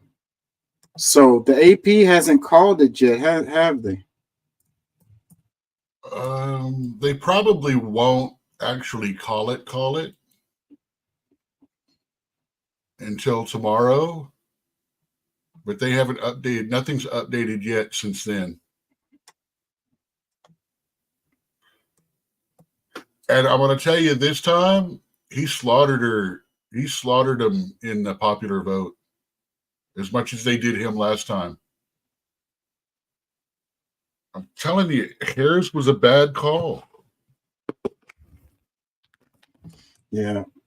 The Democrats always pick the worst candidate. I actually think Hillary candidate would have been better than every Kamala. time. Terrible candidate. She wasn't even vetted. She never got vetted. Oh, well, she was vetted when she was Yeah, for so they vice picked- president, so they didn't have to do it again.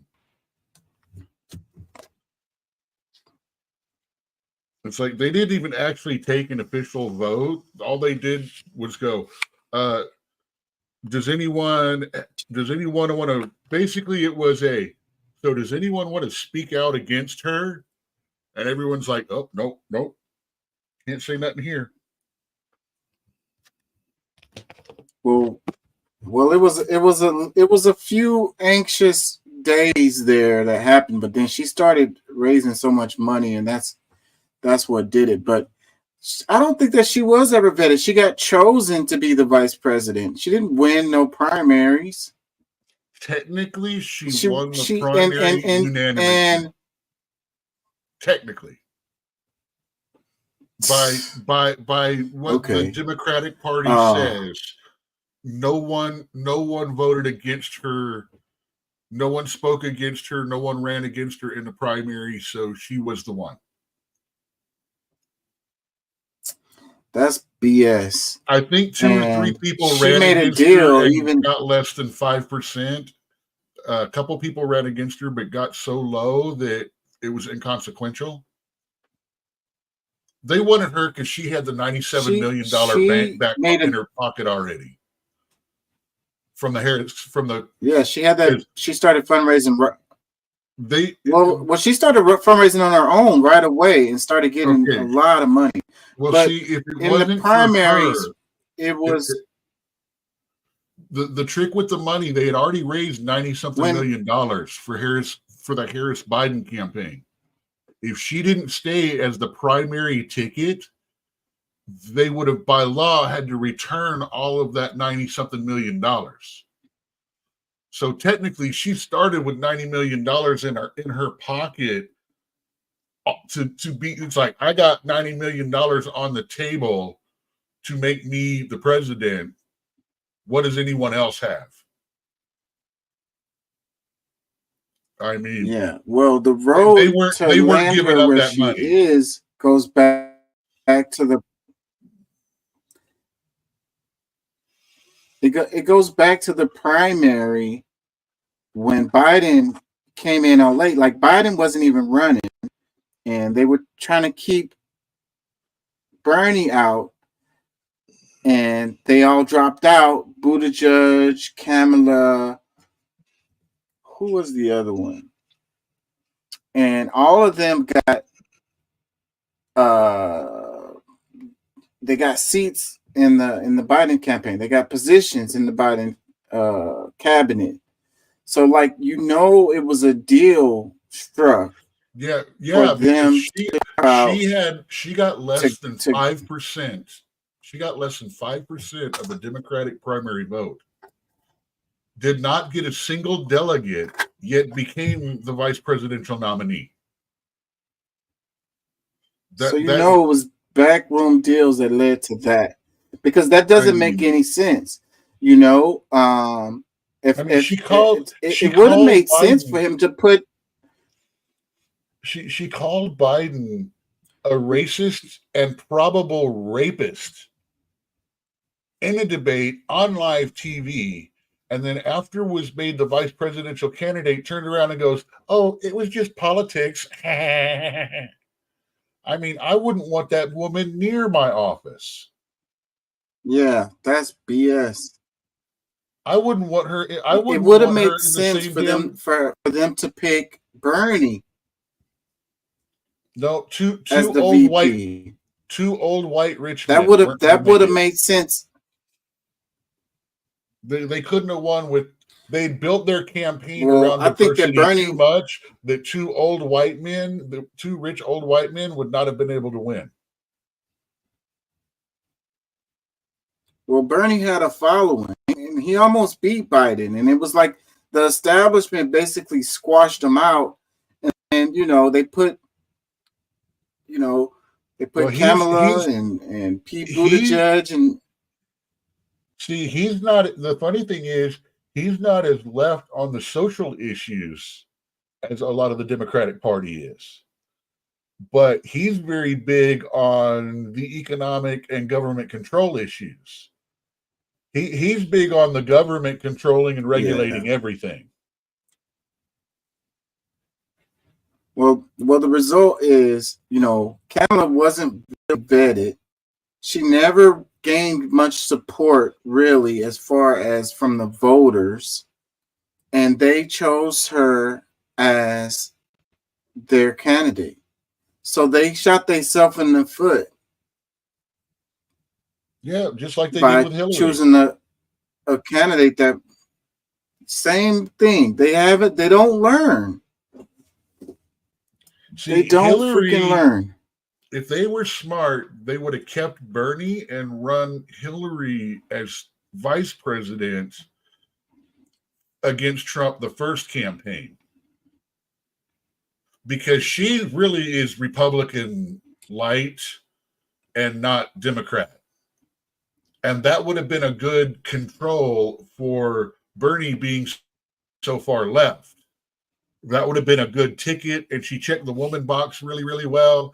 And that would have given her the time, the extra time that the vice president has to actually run things like would have been going on anyway.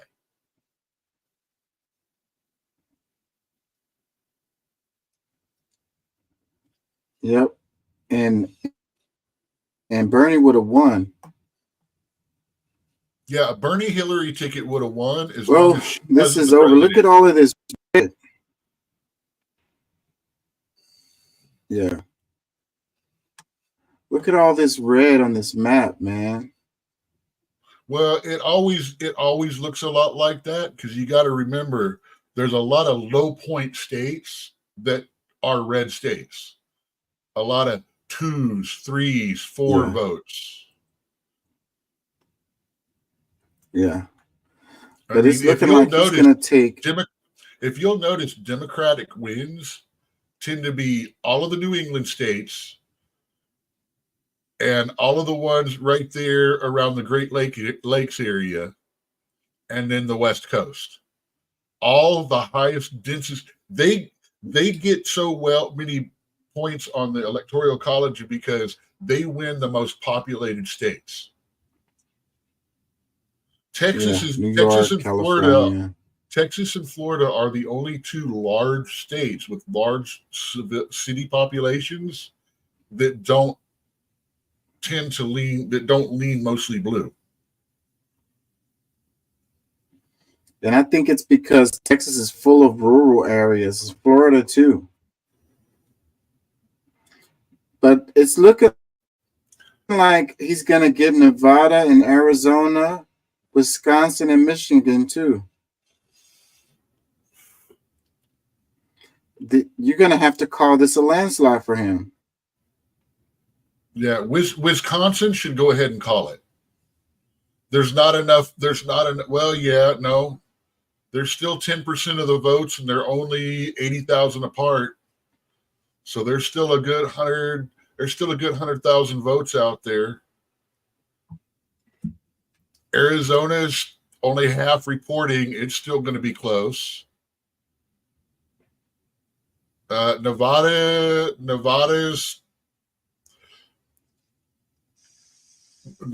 another one, 150,000 votes. He's only got a 50,000 lead.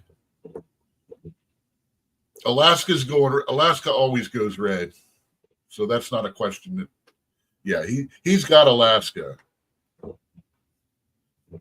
Even with the half the vote being in. But see, that's enough. Alaska is pretty much traditionally red, and she's against fossil fuels and shit, which is a good chunk of their economy. So they're not going to go. They're not going to go. They're more likely to vote a Democrat governor and go with a Republican president. Yep, and Alaska's 3 votes would put Donald Trump at the 270 mark. Yeah, well, he's got Alaska. Like I said, Alaska's been a red state for quite a while, and mainly because it's been a red state for a while, and nobody wants to move there. So, people are, it's like, I don't want to fucking live in Alaska, damn it.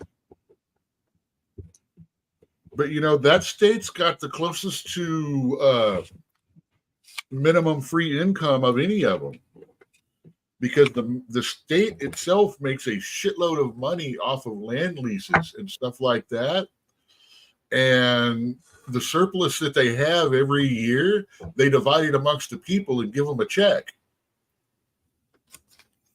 Yeah, I mean, it's not much. I've heard some people say that it was low as 5 and 6.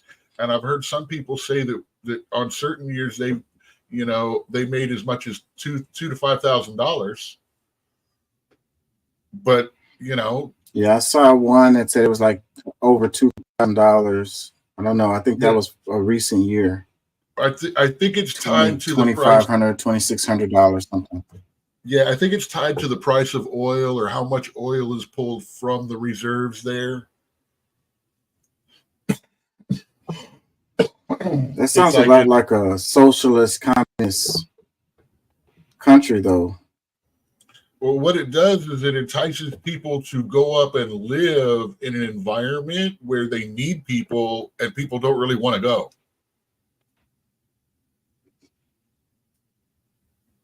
I mean, it's, you got to realize it's one of the lowest homeless populations in the country.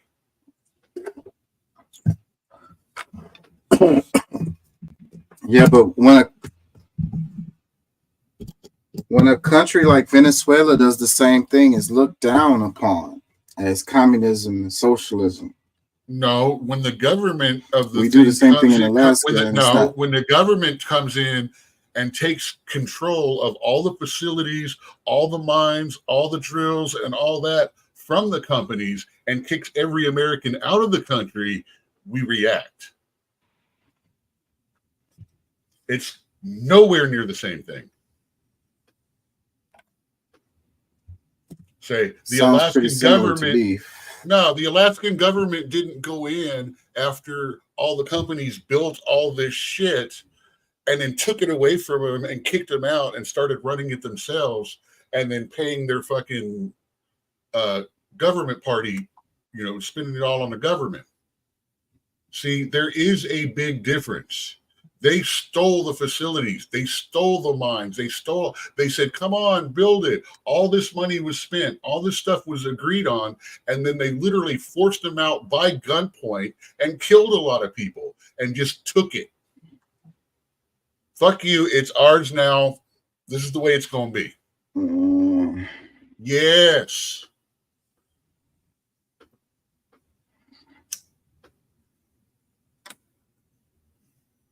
Like I say, it's different. Well, it's pretty much over.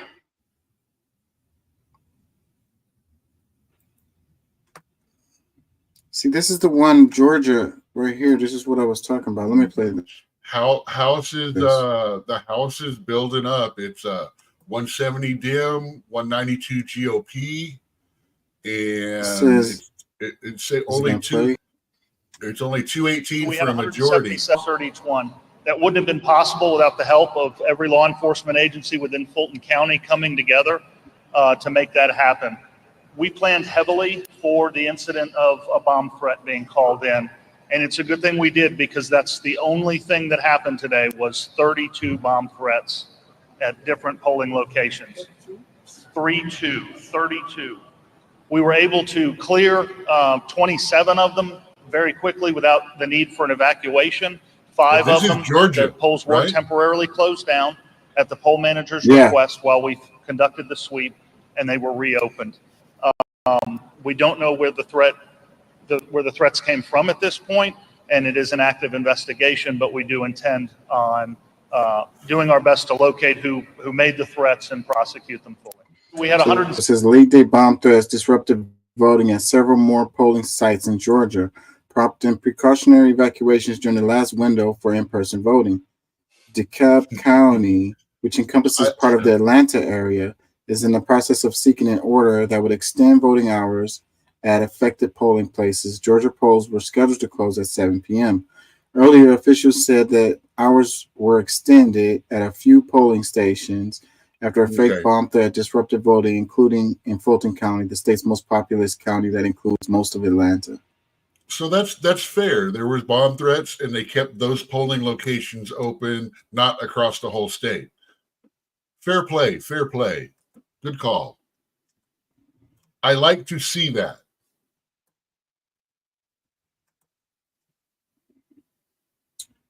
So let's read some comments. It says Dems last chance of victory. Another one. All Trump supporters. Another one.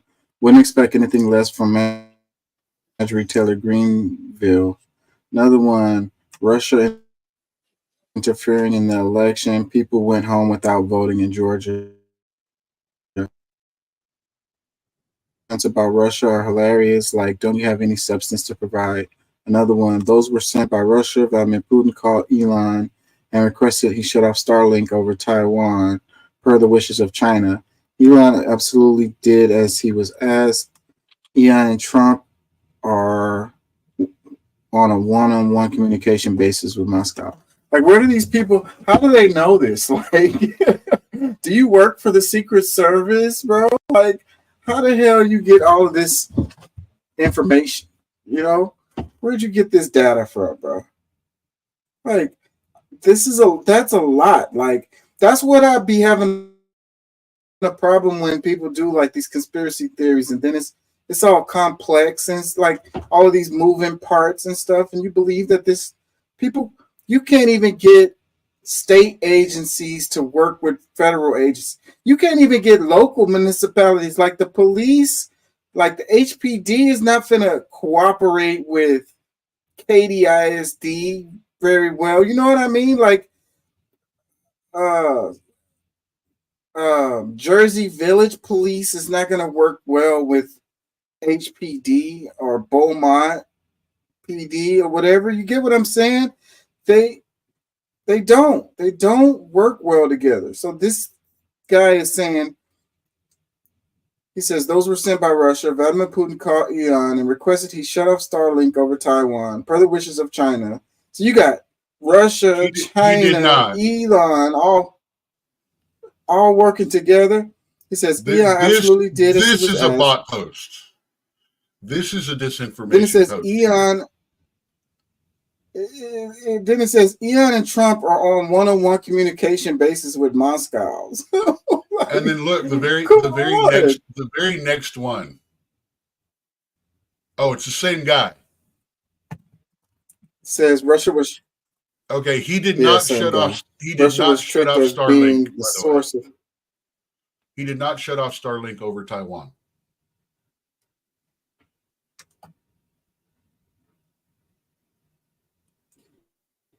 yeah, it's. I don't even have to look up something like this because it just sounds preposterous, like ridiculous. Like, how are you going to be so sure of all this information? Were you on the phone? Were you listening in while? That is exactly why I looked that shit up. That's exactly why we encourage people to look that You were shit on up. the phone. It's like you were on the phone listening in to Elon Musk and Donald Trump talking to the Kremlin. Like you got evidence. You looked at their phone and you seen phone calls from each other, missed calls from the Kremlin Well, no, on Donald he didn't Trump and say, Elon Musk's he didn't phone. say that. He said they are known to be. And that that predicates the fact that it is known. Therefore, when you look that shit up, you find out it's bullshit. I didn't even get that far down in his statement because his first two statements were bullshit. So, you know, strike one, strike two. I don't even want to waste my time pitching. You're wasting valuable typing fingers. So that's what it was. Yeah. Let me read another comment. It says, Wall Street Journal, do better. Tell the truth. These threats are Putin working for his Trump puppet. When Trump messes with the U.S., it will be too late for you to have a POV. Okay. That's going to be all over MSNBC tomorrow. Here's what I think is funny is 6 years ago, Trump was a liberal darling. And then the Biden administration shut him out of the whole EV thing that they did about, hey, American-made cars, EVs, the most, you know, and they didn't even invite Elon and Tesla to come to that big thing, despite the fact that he is single-handedly produces more electric cars in the United States than all other companies combined. And they just snubbed him. They didn't even invite him. The Democrats loved him until he got snubbed, and then he bought Twitter. Now he's evil. He's Mustache Man from Germany. Because he lets people say things that hurt my feelings. Trump could use. And what people don't realize is he's fucking trolling people just like Trump does. That's why they get along. They get each other. They understand that bust your balls humor that they're using. Let me play this last clip before we get out of here. Trump could use something called the Red Mirage to try to sabotage the election, just like he did in 2020. So everyone needs to know about the Red Mirage and the Blue Shift. 3 key facts. Number 1, Republican votes tend to get counted first. I'll explain why, but what this means is that early on election night, Republicans appear to be doing better than they really are. Only 4% of the vote is in. Trump is ahead by 39,000 votes. This is the Red Mirage. But then, as more votes get counted, Democrats start to do better. It shifted in the last several hours. This is what's called the Blue Shift. Either party could win, but expect a stronger appearance for Republicans at the beginning than at the end. There's nothing mysterious about it. Votes are counted and then reported locally. Republicans tend to live in more sparsely populated areas, while Democrats tend to live in more densely populated ones. If there are fewer than 3,500 people living in red-leaning Tyrrell County, North Carolina, and over 1 million in blue-leaning Wake County, which do you think is going to finish counting votes first? It's a no-brainer that counties with a larger number of voters will have a larger number of votes. It will take longer to count and end up getting tallied later in the evening and potentially into the coming days. On election night in 2020, the small, deep red counties in Georgia, Pennsylvania, Wisconsin, Michigan, and Nevada got done counting first, making it look like Trump was winning. But when the rest of the votes got counted, it turned around. Trump tried to make this sound suspicious and even dirty.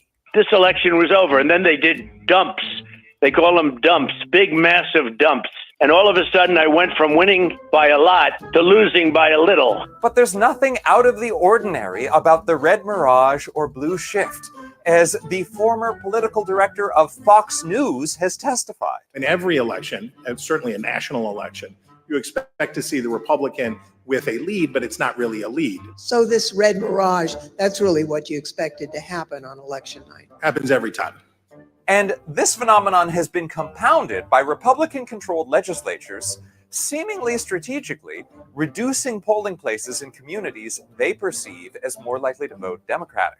A study published ahead of the 2020 election found voters in predominantly Black communities were 74% more likely to have to wait more than half an hour in line to vote. Guess what? The longer it takes to cast the votes, the longer it takes to count them. Number two, Democrats are more likely to vote by mail.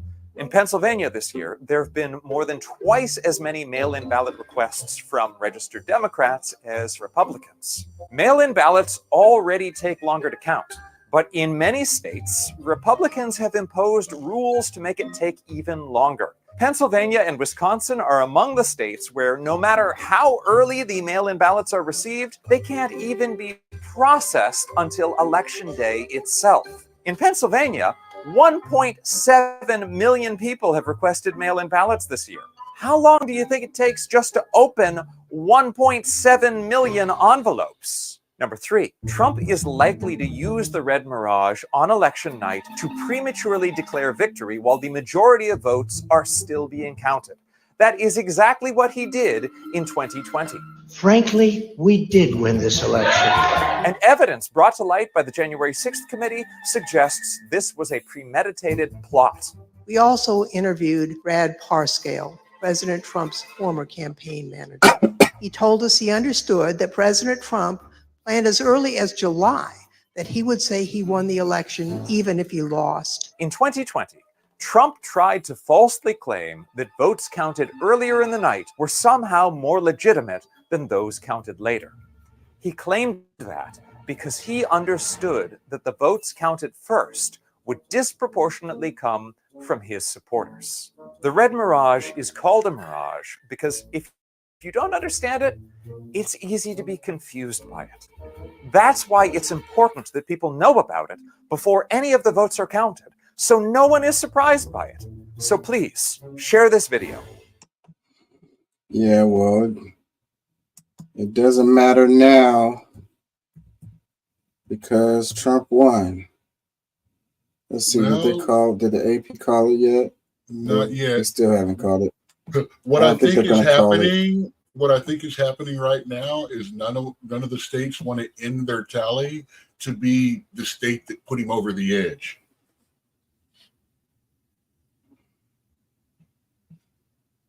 It's like, I don't want to take the blame.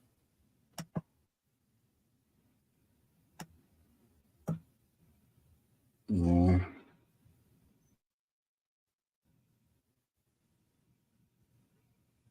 I guess we'll find out in the morning. Hey man, we could wake up to it being a Harris presidency, just like we did on Biden.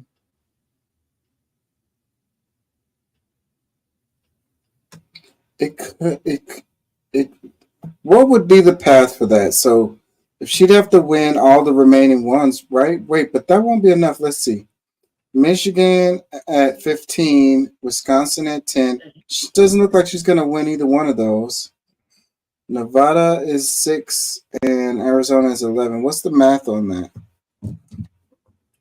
49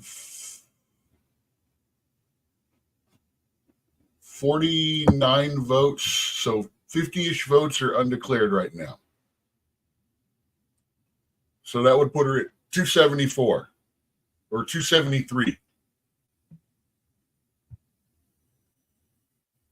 Trump's gonna win. Damn. Yeah. And remember, we Man, still got it's not 2 or 3 looking days. good. We got 2 or 3 days of recounts and stuff coming too.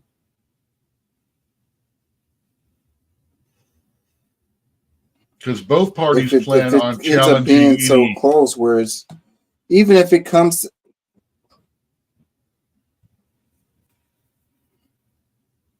Yeah, so because I haven't seen anything where Kamala has conceded. She hasn't conceded yet, has she? Nope. Let's see.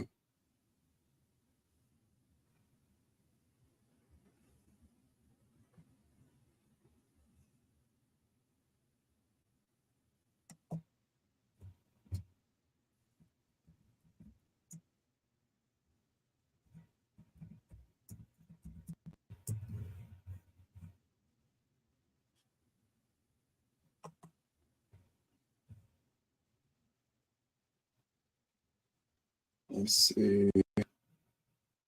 It says Kamala won't speak at watch party. Kamala Harris won't address supporters on election night. Campaign chair announces. Let me share this. So she's not conceding. She's pulling a Trump.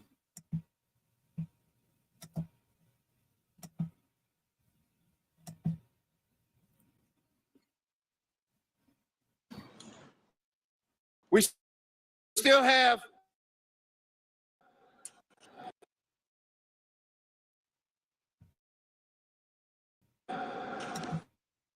states continue overnight to fight to make sure that every vote is counted, that every voice has spoken. So you won't hear from the vice president tonight, but you will hear from her tomorrow. She will be back here tomorrow to address not only the HU family, not only to address her supporters, but to address the nation. So thank you. We believe in you. May God bless you. May God keep you. And go HU and go Harris. Thank you all. Never an easy moment for whatever campaign has to make that announcement in the early. Yep, hold out hope. Dang it, I forgot what I was gonna say. I'm getting tired. It's after 2 a.m. What was I gonna say? Oh, Hillary Clinton is who I was thinking about. I wonder how Hillary Clinton feels about this. She's looking at this. Is she having like deja vu from when she went through this, and then thinking about how it still hasn't been a woman president? Or is she jealous of Kamala and be like, it should have been me or whatever? That's what I think. She's still pissed that they sold her out. That she still thinks that she got sold out because they haven't let her have anything to do with this administration. And they thought, or she thought, that even if she didn't get, the election, that she was going to be part of this coming administration. And they completely, they did a Bernie on her because she was ahead for a little bit. And then they brought Biden in, and it was like, she's all, okay, well, then they're going to make me vice president because, it would be dumb not to. And then they made Kamala vice president because she was easier to manipulate. Hillary was too powerful. They couldn't keep her under control. But they could with Kamala because she's still got 20, 30 years to go as far as political viability.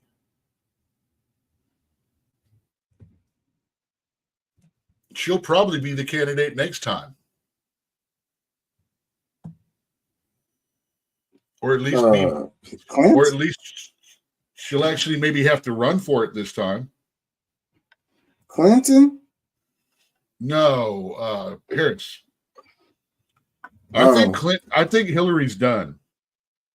Yeah, Hillary's done. She's done. I think people saw exactly how nasty of a human being she was on that last election, and they're done. Yeah, I think if Kamala loses, she's done too. She's going to be remembered as the one who lost against Trump again. And they like Pete Buttigieg a lot. So I think he's going to be coming up in the Democratic Party. Gavin Newsom. He's one I don't like either. Newsom is a joke. So that's what you got. That's what you got. I'm sorry. You got Pete Buttigieg, Gavin Newsom. Who else can I think of? The reason people are leaving California right now and by the millions are because of Gavin Newsom and his policies. You heard the one where he wants to tax people that live in California for the next 10 years after they move out.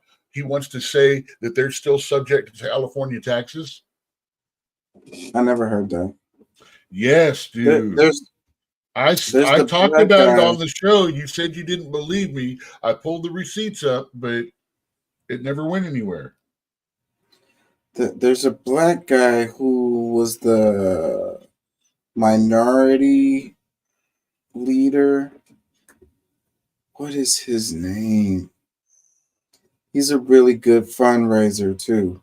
I can't think of his name, but that's another one that would be in the running. So That's what we need to do. Is we need to find the best fundraisers and track them over the next few years. Bet you that'll tell us more about who they're putting up there than anything else. yeah. AOC, she's gonna be old enough by She's then. old enough now. Yeah. She could have run for a VP spot or a presidential this year. Remember, I was making jokes about that all through last election. Yeah, AOC, that might be one. Because somebody was talking about making her what did they say? They were gonna give her a gavel this time, so make her like Speaker of the House or something. She is too far socialist to actually make it right now. But she's in the Senate, right? Can she be Speaker of No, the House? she's in the House. She's in the House. Okay, my brain. Yeah. I'm fucking tired.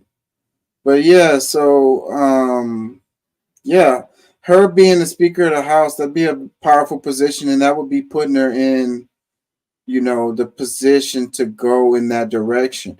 I think if the Democrats want to be successful, they need to placate to the left. And I think that's one of the things they did wrong in the Kamala Harris campaign, and not catering to the sentiments related to the Palestinian cause.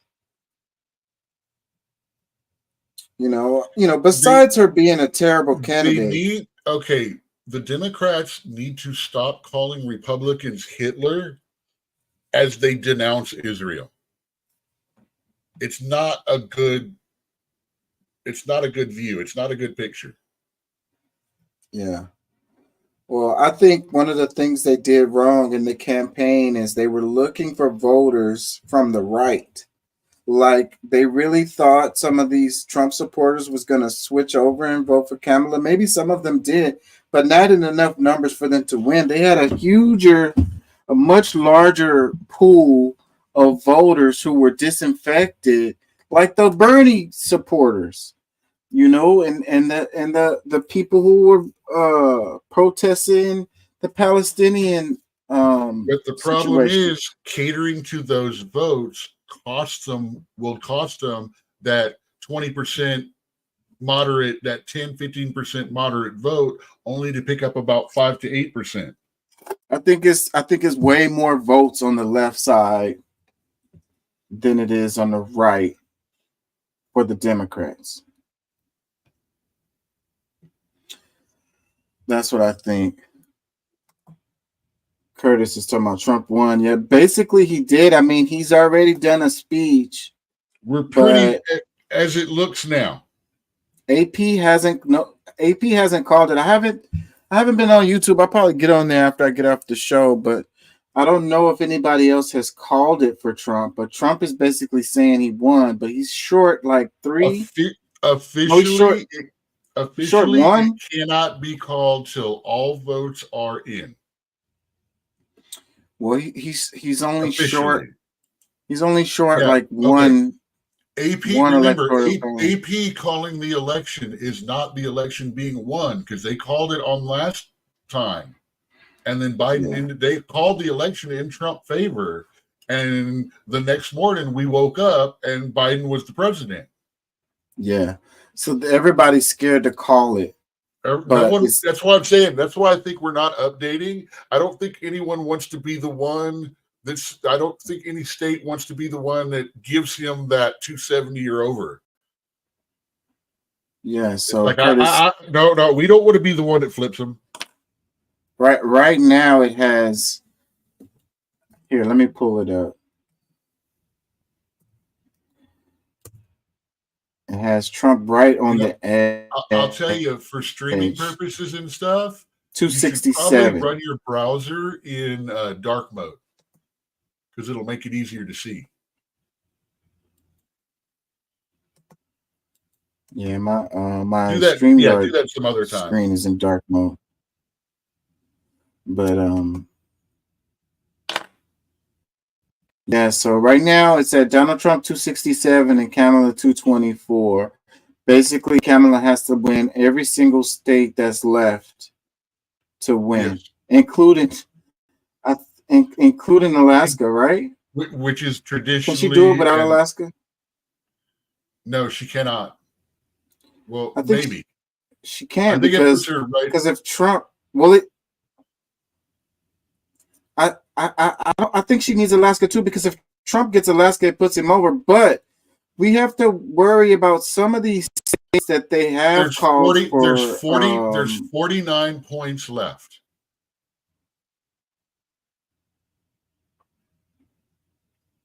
So she can potentially get some of these 273 as it stands right now. There could end up being something related to Georgia and those bomb threats remember, that happened, Maine, and Pennsylvania too. Maine is not called yet, but that's going to give her 4 more in a few minutes. Oh shoot! I didn't even notice that. Yeah, I'm so all Maine up is on going to it. go I'm for on her. it this year, man. I'm on it this year. Hawaii. Well, it's only 2 freaking electoral Hawaii votes. is marked as blue, yet they don't actually have any numbers. They're saying 0% reporting for electoral votes. Yeah. But they've got it in Democrat blue, not leaning blue. That's weird. I guess because Hawaii always goes blue, but see, that's really kind of weird. And they've already given her those 4 electoral votes too. I'm sure those are in this count of this 224 up here. Yes, because it's all the bright blue colors are accounted to her. All the dark red color or all the brighter red colors are attributed to Trump. The dark red is leaning toward him at the time. The dark blue is leaning toward her at the time. So Maine is the only blue that's not added to her yet. And then we've got Michigan, Wisconsin, Nevada, Arizona, and Alaska all leaning towards Trump right now, but not finished reporting yet. And if you look at the vote count on most of those, except for Wisconsin, all the rest of them are too close to call. Wisconsin looks like a win. They got 8% left to report, and a 1.3 million or 130,000 discrepancy between the two. Difference. Yeah. Yeah. So that maybe a couple of more people voting on that one. Maybe we need that to get up to 95% before we try to do that math. But Arizona 52 reported. That's still on. And I really wouldn't be surprised. Nevada is. I wouldn't be surprised Nevada's if at going to go least. Trump.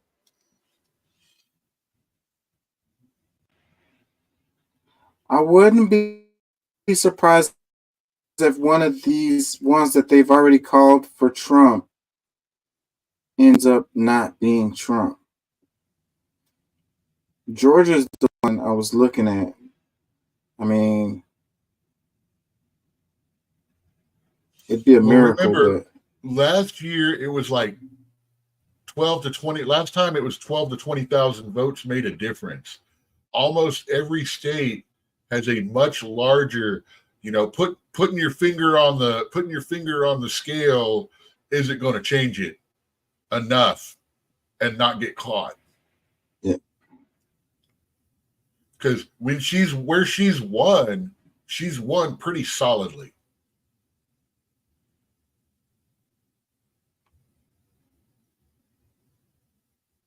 I mean, the only one on the Northeast that's even close is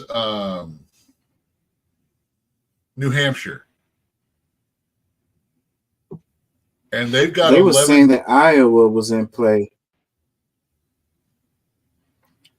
It was earlier today. Trump blew her out in Iowa.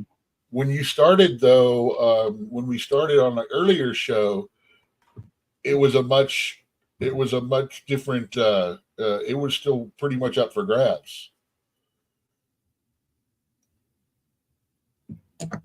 Well, he ended up blowing her out the water there. Well, that's okay. Washington, D.C. Oh, my God. She got a 92.4% to his 6.7%. They don't want him in the city where the White House is. Yeah. It's like, you're going to have to run DC the always goes presidency from Democrat. Mar-a-Lago. We don't want you in the White House. Well, yeah, because it's He probably don't want to be there. He probably will do that. It's an anthill. Any place where you have high Ain't that what he did last populations time? living on top He of did that each last other time. is a Democrat kind of, what's that? Nah, off and on. Mar-a-Lago was his Camp David, like the Bush's Camp David. That's where he went. Okay, if you paid attention during his presidency and stuff like that, whenever he went down to Mar-a-Lago, something changed on the international scale. Whenever he went to the golf course up in New England that was closer to Washington and everything, something changed on the national scale.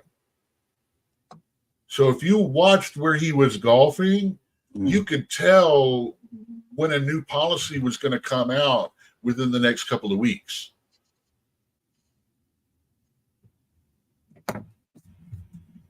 Let's see. What about the House and the Senate right quick before let's look at that right quick before we get out of here, because I'm gonna get out of here. Senate, it's Let's over. did they show the overall? It's a 42 Dem, 51 Republican. 42 Democrats, 51 Republicans. Yeah. And Bernie got Vermont again. Yeah, so the Republicans took the Senate. They got by the 2/3 of the vote, and he's independent now.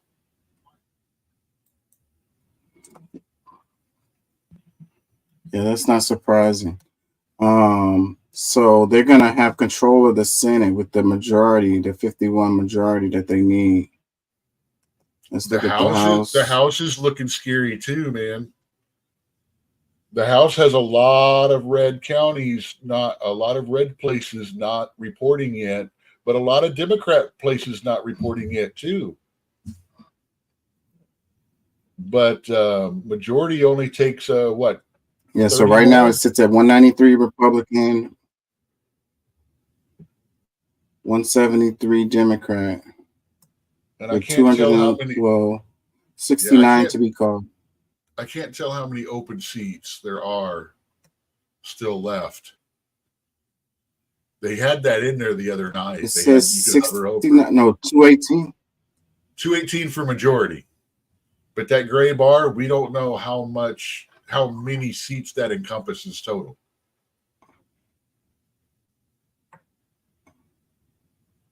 I guess we could do the math, but who wants to do math right now?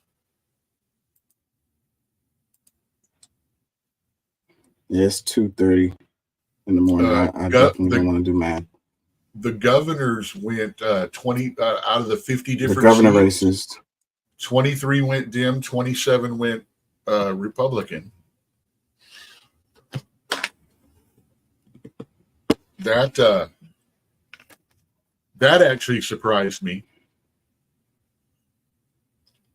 I expected a couple of those ones with the GOP governors to So have look at gone this. with Vermont and New both got Vermont and New Hampshire. They got red governors, And those states went for Kamala in the presidential Yes, election. exactly. That's one of those wow That's interesting. kind of things. That's one to look into.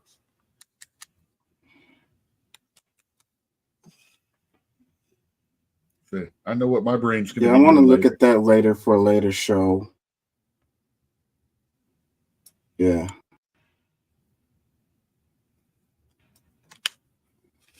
Anyways, it looks like Trump has won. Maybe we'll wake up in the morning and a miracle happens for Kamala, but I doubt it. I think it's done. I think this one pretty much went the way it should have after the way the Democrat Party played the nation. I don't like I've got Trump. a I don't think he group should be in chat. there, but I got a group chat with some students that I'm in a class project with it, and all of them looks like they were pulling for Kamala. They all look kind of Really? upset with the comments. Go figure. That is kind of surprising. Anyways, I'm gonna get out of here, y'all. Peace and love. Thank y'all for listening. Thank y'all for joining. I'm exhausted. I did 2 shows today. One of them was 5 hours, and this one is going on 3. So we know yeah. next time. We know next time. Start the show about midnight or 10, about 10 to 11, and then it's going to ride through till about 3. Yeah. Hey, this is the first show that you've done during an active election, right? I know it is. It You is. started the show right after, doing your shows right after Yeah, Well, no. yeah, I do. I normally do it the day after because I remember that because I felt like that's my niche because I don't have all the technology and all of the help to do all of the stuff that the people do when they're covering the election. So I feel like I can take advantage of the information after it's solidified and then talk about it afterwards. That was my strategy before. Maybe I feel more confident now. I feel better at what I do, that I can actually get up here and do this live while it's happening. Yeah, because instead of reporting on history, it's like being a little bit part of it. Kind of, or witnessing it live is different. Because that's what I was hoping for tonight, even though we kind of didn't get it. Well, we kind of did, but I was hoping to get when they called who won live and be on the show when it happened. That's what I was trying to do, but we played the Trump's speech where he was basically claiming victory. So, and I think that's better than, because the channels that I was watching, they all got tired and unplugged. They couldn't wait anymore. It was like, we'll be back in the morning. Yeah. I was like, okay, now it's time for me to go on. That's exactly what I was thinking. Anyways, I'm going to get out of here. Peace and love. Thank y'all for joining. Thank y'all for listening. I'm going to lie, I don't know when I'll be back because I got finals and everything to focus on. I got to finish up this semester strong, and I'm trying not to be distracted. So that's why I haven't been here. And also I needed to kind of unplug. I was kind of stressing out. The politics was getting too intense and too, I felt myself being too emotional. And I wasn't even looking at no politics. I was playing games on my phone and watching music videos and everything other than politics for a while. Like I said, everything, it got crazy. Even my far right account that I used to search things up was getting hit with ads for Kamala and the Texas guy, Senator guy. I